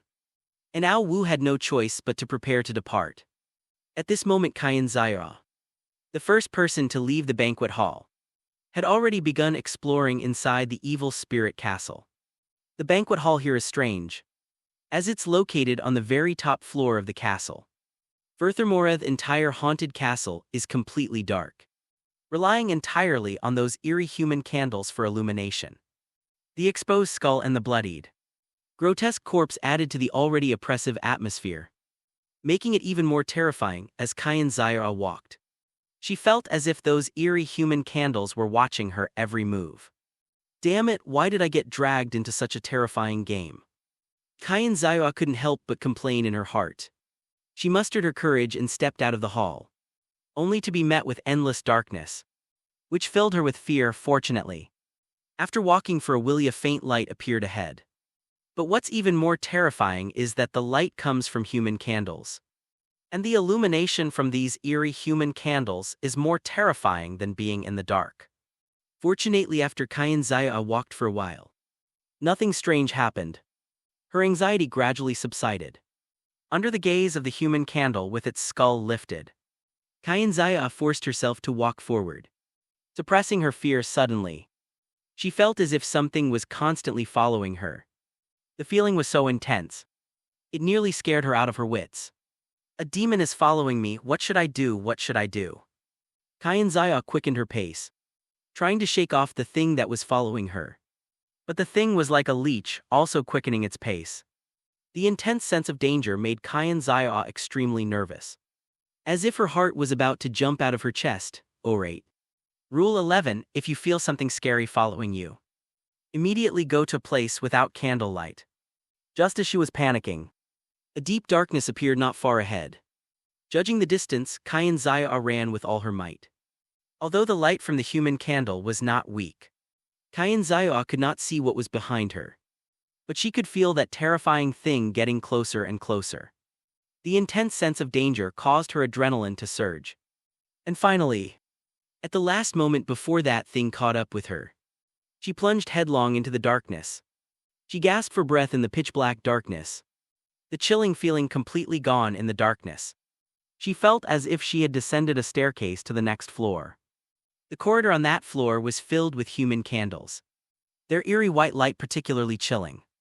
Kayan Zaya hesitated to move. But then she suddenly heard the sound of a door opening upstairs, which made her pupils shrink involuntarily. Sensing danger. Even in the dark, you're not completely safe at this moment. The eerie human candle didn't seem so scary to Kayan Zaya anymore.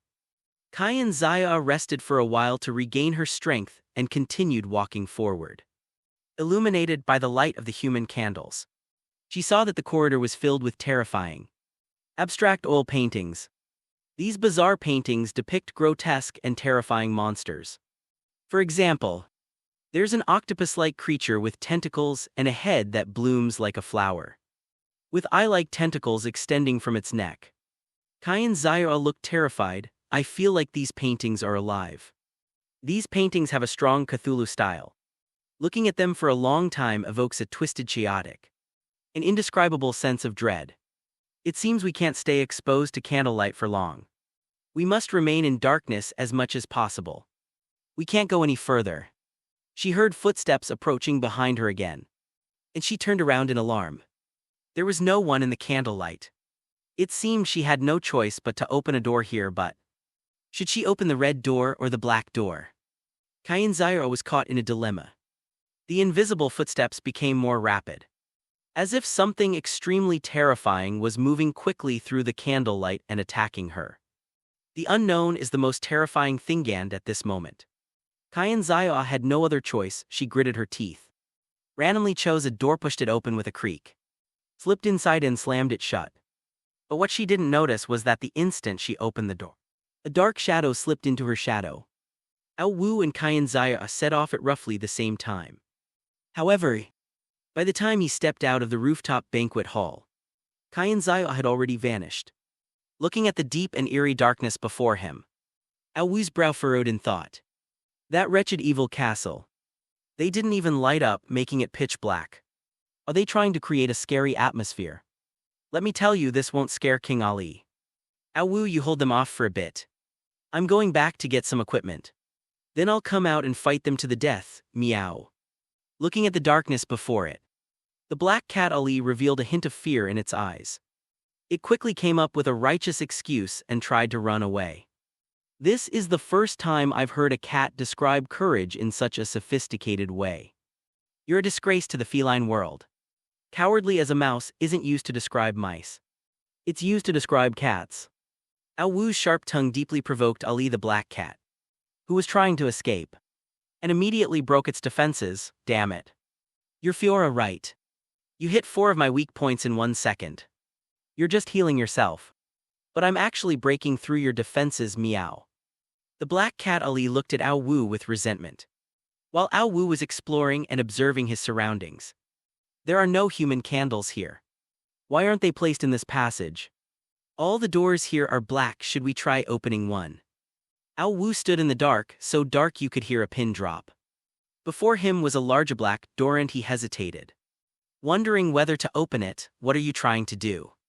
You're not thinking of opening the door and going in, are you? Meow. Black cat Ali nudged Awu, who was standing in front of the black door. Awu stroked his chin but didn't answer. A few seconds later, he took out a flashlight from his magic pocket and turned it on. He walked past all the doors on this floor, carefully observing around each door, trying to find some clues. But he failed. There was nothing unusual. Sigh, never mind. We can't judge which door is safe until we see the red gate. Awu muttered to himself, oh dear little Tibetan mastiff. I suddenly have a very bad feeling. We'd better get out of here, meow. The black cat Ali's pupils shrank to the size of pinholes, and its fur suddenly stood on end, fluffy like a ball of fur. Who are you calling a Tibetan mastiff? When did I become a Tibetan mastiff? Awu asked, looking puzzled. You always bite people randomly. What else could you be but a Tibetan mastiff? Oh my god, you've led me astray. Hurry up and leave, it's dangerous, meow. The black cat Ali frantically slapped Awu's head with its paws. At that moment, Awu realized the gravity of the situation. His body tensed and he lunged forward like a cheetah. Almost simultaneously in the eerie darkness, a large black door silently opened. A dark figure slipped out and disappeared into the shadows. Awu, the danger is getting closer, run. Run into the light emitted by the human candle, meow. When the black cat Ali saw the light ahead, it immediately felt a glimmer of hope. Awu increased his speed to the maximum and casually laid several eerie threads on the wall to block the terrifying evil spirits that were pursuing him. The barely audible screams and slight tearing sounds clearly indicated that something had been cleaved by the ghostly silk. And that thing wasn't too far from Awu, however. Due to the ghostly silk's 50% slowing effect, he could only watch helplessly as Awu and the black cat Ali ran ahead to the downstairs corridor illuminated by human candles. Awu leaned against the wall, gripping the grotesque and terrifying human-shaped candle with his hand, panting heavily. After a moment he looked up at the black cat Ali and said, Hidden rule, you cannot stay in the dark corridor for more than 10 minutes. Otherwise something terrifying will emerge from the black door and pursue you. Also, there are no clues outside the black door. But if you put your ear close to it, you can hear all sorts of sounds. When the black cat Ali heard Awu making sounds through the black door, it immediately became interested. Besides deducing the hidden rules, what other sounds did you hear in the dark room, meow? There were hysterical arguments between men and women, the loud sounds of knives and axes chopping meat, and the lewd sounds of lovemaking. I even heard the old director and brother when calling me into the room. Are you saying the dark room is tempting you to go in? Meow, that's right. With his exceptional stamina, Awu quickly recovered his strength. After straightening his clothes, he continued walking forward. Awu, I have a feeling these human candles with their brains hollowed out are staring at me with their venomous eyes. Meow, the black cat Ali trembled, occasionally stealing glances at the human candles whose brains had been emptied. It's okay, they probably just want to pet the cat. Why don't you sacrifice your charm and ask them to go easy on us? Awu looked at the somewhat annoyed black cat Ali with a mischievous grin, utterly shameless.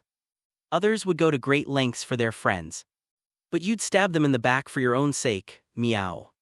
Ali, stop with the nonsense. We need to choose between the black room and the red room. And then, we'll find some unlucky guy to borrow his brain for a while. And incidentally complete the great truth or dare mission. As Ao Wu spoke, he observed the situation in the corridor. This is a long dark corridor with mottled red walls. On either side are several rooms, one red and one black. Every 1.5 meters or so along the corridor. There was a human candle with its skull opened and its brain emptied.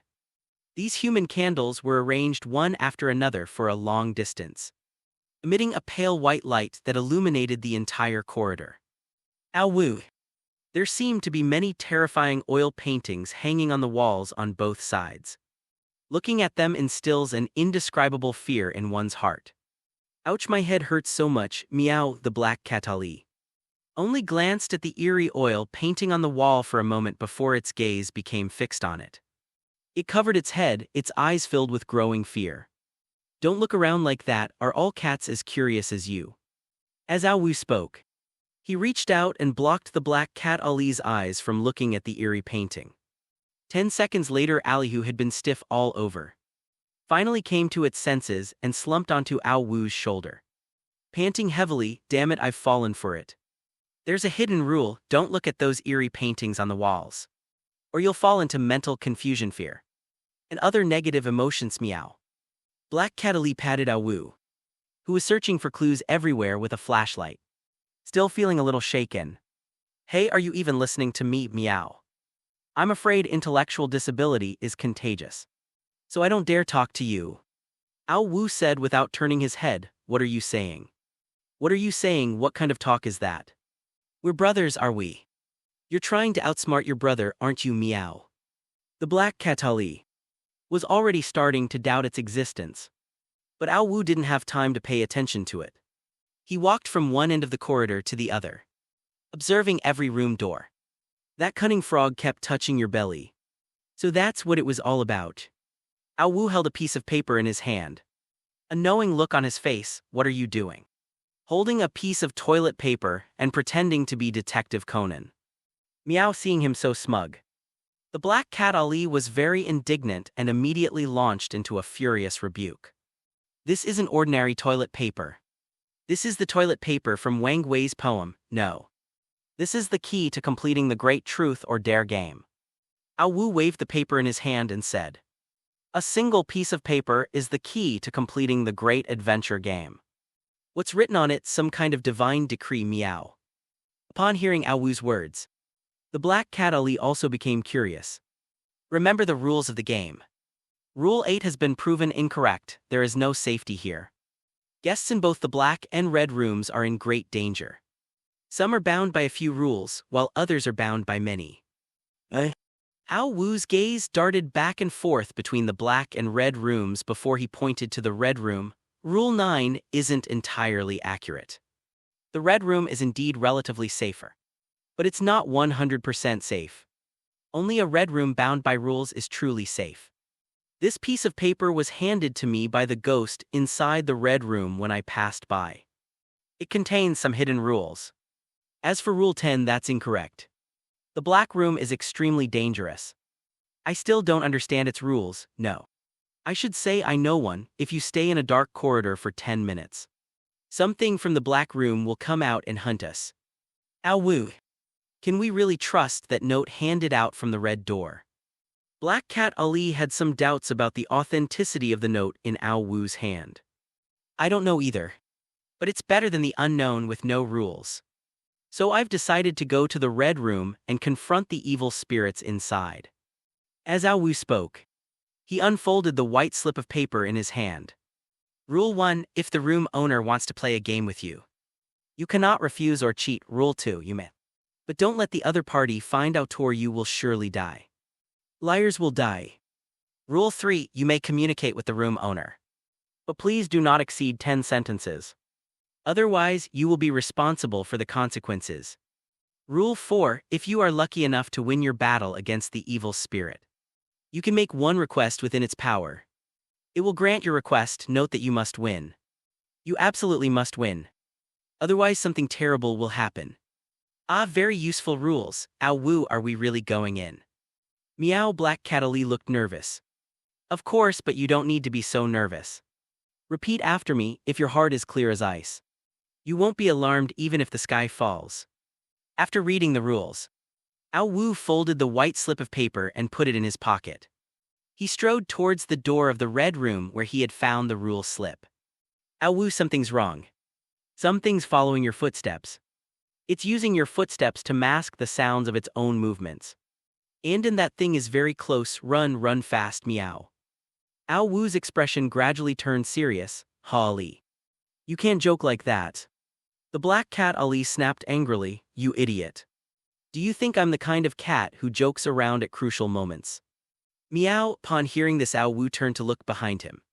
But in the pale light of the human candle, there was nothing behind him. A strong sense of danger pierced his nerves like needles. Without a second thought, Ao Wu took off running towards the red room where he had found the rule. Perhaps realizing that its whereabouts had been exposed, the invisible demon no longer hid in the shadows and followed Ao Wu's pace. The footsteps pounded rapidly like drumbeats. Judging by the sound, it was already very close. At the critical moment, Ao Wu reached out, grabbed the doorknob of the red room and turned it sharply, opening the door just as Ao Wu was about to close the door. It seemed as if something was stuck in the door panel, making it impossible to close properly. It's that thing's hand. This was Ao Wu's first reaction. In a flash, he shot out a strange thread to sever it. Only then did he manage to close the door at the last second, before the man and cat could even rejoice at their narrow escape. A ghastly white light suddenly illuminated the previously dark room. This sudden turn of events startled Ao Wu. He stared intently, and the intense visual impact almost made him scream. Hey human, do you have the courage to face death? If so, come and play a game of the brave with me. The insidious and treacherous evil spirits. The invisible and unseen pursuit. The narrow escapes from death at the last second. And the soaring adrenaline deeply stimulated the viewers watching the global live broadcast of the strange and unpredictable tales. Netizen spicy cabbage, human candles with their skulls pried open. Unseen evil spirits. Endless pursuit. Is this what survivors in the game Rules of the Strange have to face? It's unimaginable how the Archmage has survived this long. I can only say amazing. Netizen sexy Lion King, not only do you have to outwit and outfight evil spirits, but you also have to use your skills for an average person. Even 100 lives wouldn't be enough to develop the necessary sense of danger and courage. Netizen Nicole, everyone who survives the strange tales of Rules is a terrifying warrior. Especially the Grand Magus Ao Wu. It seems nothing can defeat him. Neither evil spirits nor humans. In the global livestream room of Rules of the Strange, Ao Wu's name has already resounded far and wide. He is hailed as the most intelligent and courageous warrior of this century. But Ao Wu was unaware of this because at that moment, a terrifying evil spirit was issuing him a challenge. The terrifying evil spirit's head was a cluster of menacing tentacles, each tipped with a bloodshot eyeball. It sat cross-legged on the ground, beside a human-shaped candle with its head hollowed out. This guy seems so familiar. Like I've seen him somewhere before. Ao Wu frowned, constantly recalling the events. This guy looks a lot like a painting hanging on the hallway wall. Twisted tentacles, eyes filled with despair. An indescribable fear. It's him, Yao. The black cat Ali whispered quickly in Ao Wu's ear. Humans, my patience has its limits. Will you participate in my game of courage? Those who don't will die. The evil spirit with tentacles on its head roared angrily at Ao Wu. Roar, stop shouting, I'll join. If I win, you have to lend me your brain for a bit, Ao Wu. Without showing any fear. Bargained with the terrifying evil spirit. Okay. If you lose, not only will you pay with your life, but your soul will also be trapped in this room forever. After saying this, the evil spirit with tentacles covering its head stretched out its tentacles with blood-red eyes and stared intently at Ao Wu. Ao Wu didn't speak at this moment. He simply nodded slightly in agreement. Foolish human, why won't you speak? Do you look down on me? I'll gouge your eyes out right now.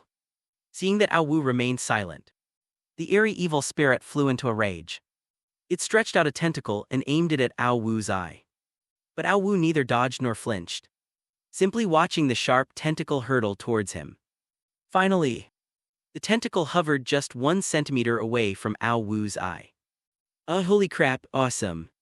The viewers in the Rules of the Strange Tales livestream all gasped in surprise. Genuinely worried for Ao Wu. Foolish human, you have a bit of courage but not much. I wonder if you can pass my game of courage.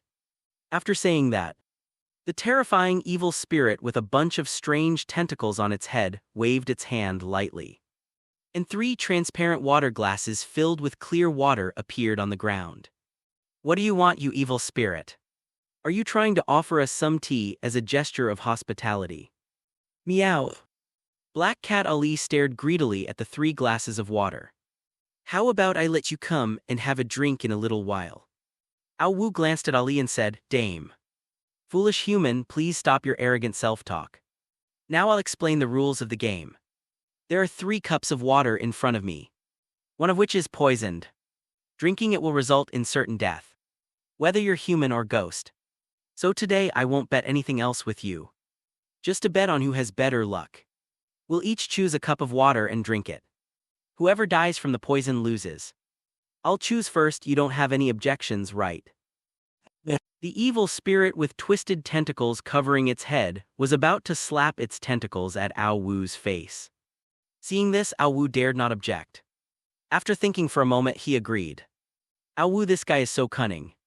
The first choice has a higher chance of survival. After all, there's only a 1-3 chance of dying. The second choice has a 1-2 chance of death, meow. Black Cat Ali stared with hatred at the evil spirit whose head was covered in strange tentacles. Ali, I feel like this game of courage isn't as simple as it seems. But you have to believe me, I'll definitely beat him. A glint of light flashed in Ao Wu's eyes, the evil spirit, resembling a Cthulhu god, couldn't help but reveal a contemptuous smile when it saw Ao Wu talking to himself. He moved his slippery wet body to the 3 glasses of water. After examining them carefully, he picked up the middle glass. The tentacles on his head suddenly extended and plunged into the glass full of water, quickly drinking it all down. After a minute, the evil spirit with the bizarre tentacles on its head was still full of energy. Foolish human, now it's your turn. May the gods of fortune and courage favor you, hehe. The evil spirit's head covered in bizarre tentacles let out a mocking laugh. Ao Wu, this guy's acting strangely, he must be cheating. Does he know which cup is poisoned and which isn't? Look behind that monster. There are at least a dozen corpses lying there, bleeding from all 7 orifices and their bodies blackened. Those are symptoms of poisoning. I don't believe this guy is so lucky, managing to drink the non-poisoned cup every time for over a dozen rounds. Meow. Black Cat Ali was furious. He wanted to rush out and confront the evil spirit with its bizarre tentacles. But he had no evidence, and the creature certainly wouldn't admit it.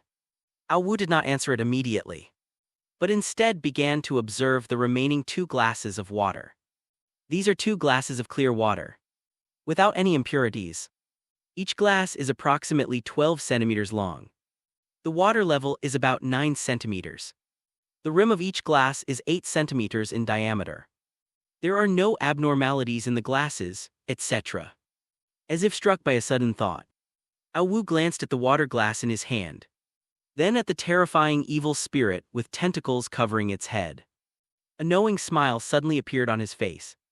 Heh, Ali, don't worry. I've seen through that guy's little tricks. Just watch how easily I'll take him down. Ao Wu's inexplicably confident demeanor left the Black Cat Ali somewhat bewildered. Not only was he bewildered, but the terrifying evil spirit was as well.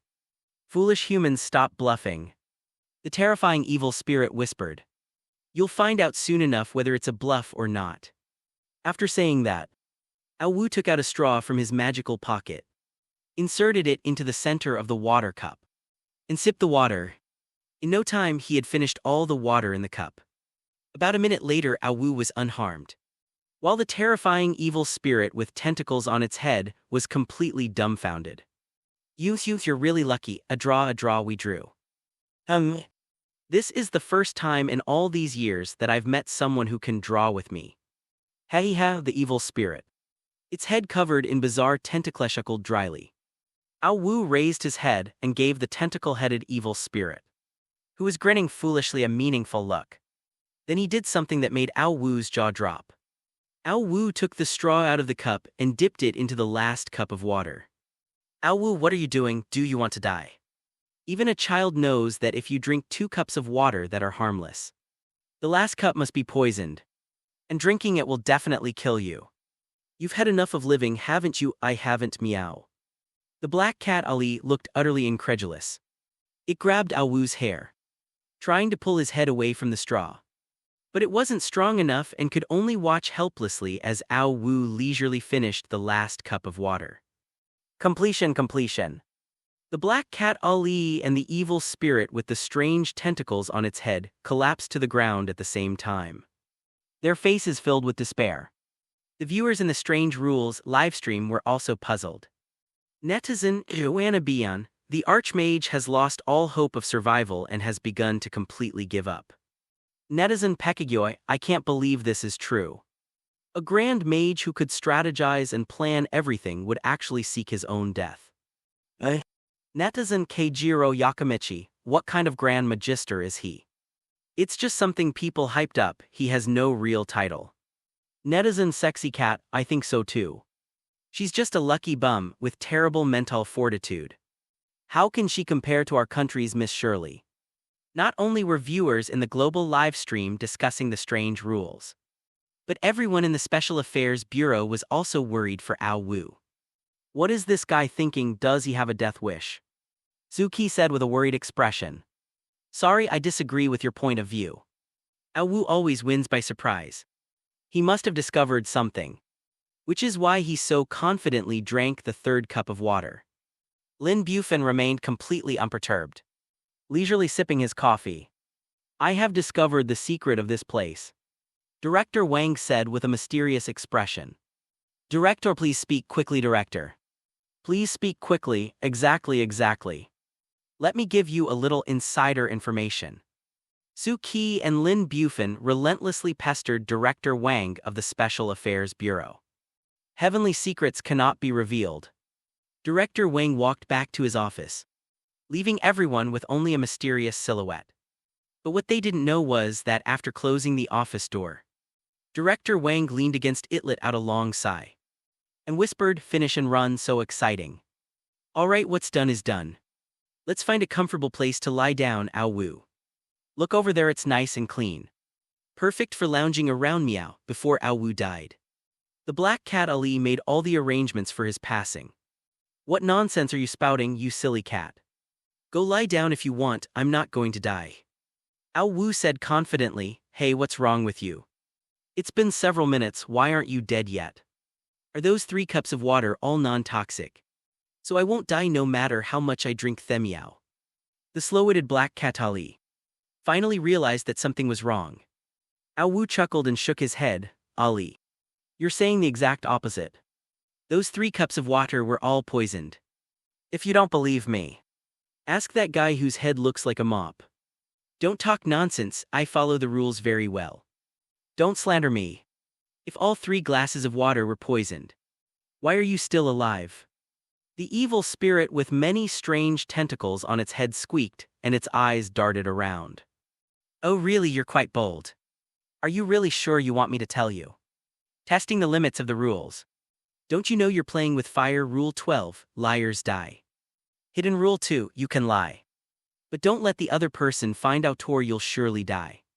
Liars die, so do you really want me to expose you?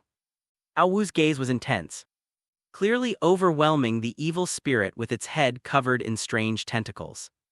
Seeing the struggle on Ao Wu's face, the terrifying evil spirit after a moment seemed to resign itself to its fate, lowered its head, and said to Ao Wu in a slightly ingratiating voice, hey, what's up, bro? We're brothers, if I need help, how could I not lend a hand? Just say the word. Seeing how shameless this guy was, Ao Wu shook his head helplessly. He took out a pen and a piece of paper from his magic pocket, wrote a few lines on it and then handed it to him. Are you a Sichuan opera student? Your face changing is pretty fast. Just tell me, do you admit defeat or not? The evil spirit with its eerie tentacles hesitated for a long time before slowly saying, "That's right, I lost. You can do whatever you want me. Don't pity me just because I'm a delicate flower." Hearing this guy's nauseatingly sycophantic words, Ao Wu immediately got goosebumps. He wrote again on the paper, "Are you a pervert? I'm not a ghost knight, nor am I Brother Jai. I would never have any evil thoughts about you. I just want to play with your head for a while." After saying that, he looked at the evil spirit with a sinister smile on his face, whose head was covered with strange tentacles. "Ao Wu, the time has come to prove your courage. Go conquer it." Black Cat Ali waved his hand, full of vigor and high spirits. Ao Wu rolled his eyes at Humanoid and said, "Isn't your master the undead knight Ning Kaichen? Why don't you do it, dame?" The Black Cat Ali shook its head like a rattled drum. Seeing Ali's cheeky appearance, Ao Wu reached out as if to hit it, but his hand slipped, and the pen he was holding between his fingers suddenly fell to the ground. Instantly, the entire room fell into a deathly silence, so quiet you could hear a pin drop. The terrifying demon with tentacles covering its head, witnessing this scene, showed a flicker of terror in its eyes. "As expected, this guy is still lusting after my looks. This must be a new kind of a **LS**X scam. Should I take it or not?" After thinking for a moment, the man decided to endure the humiliation.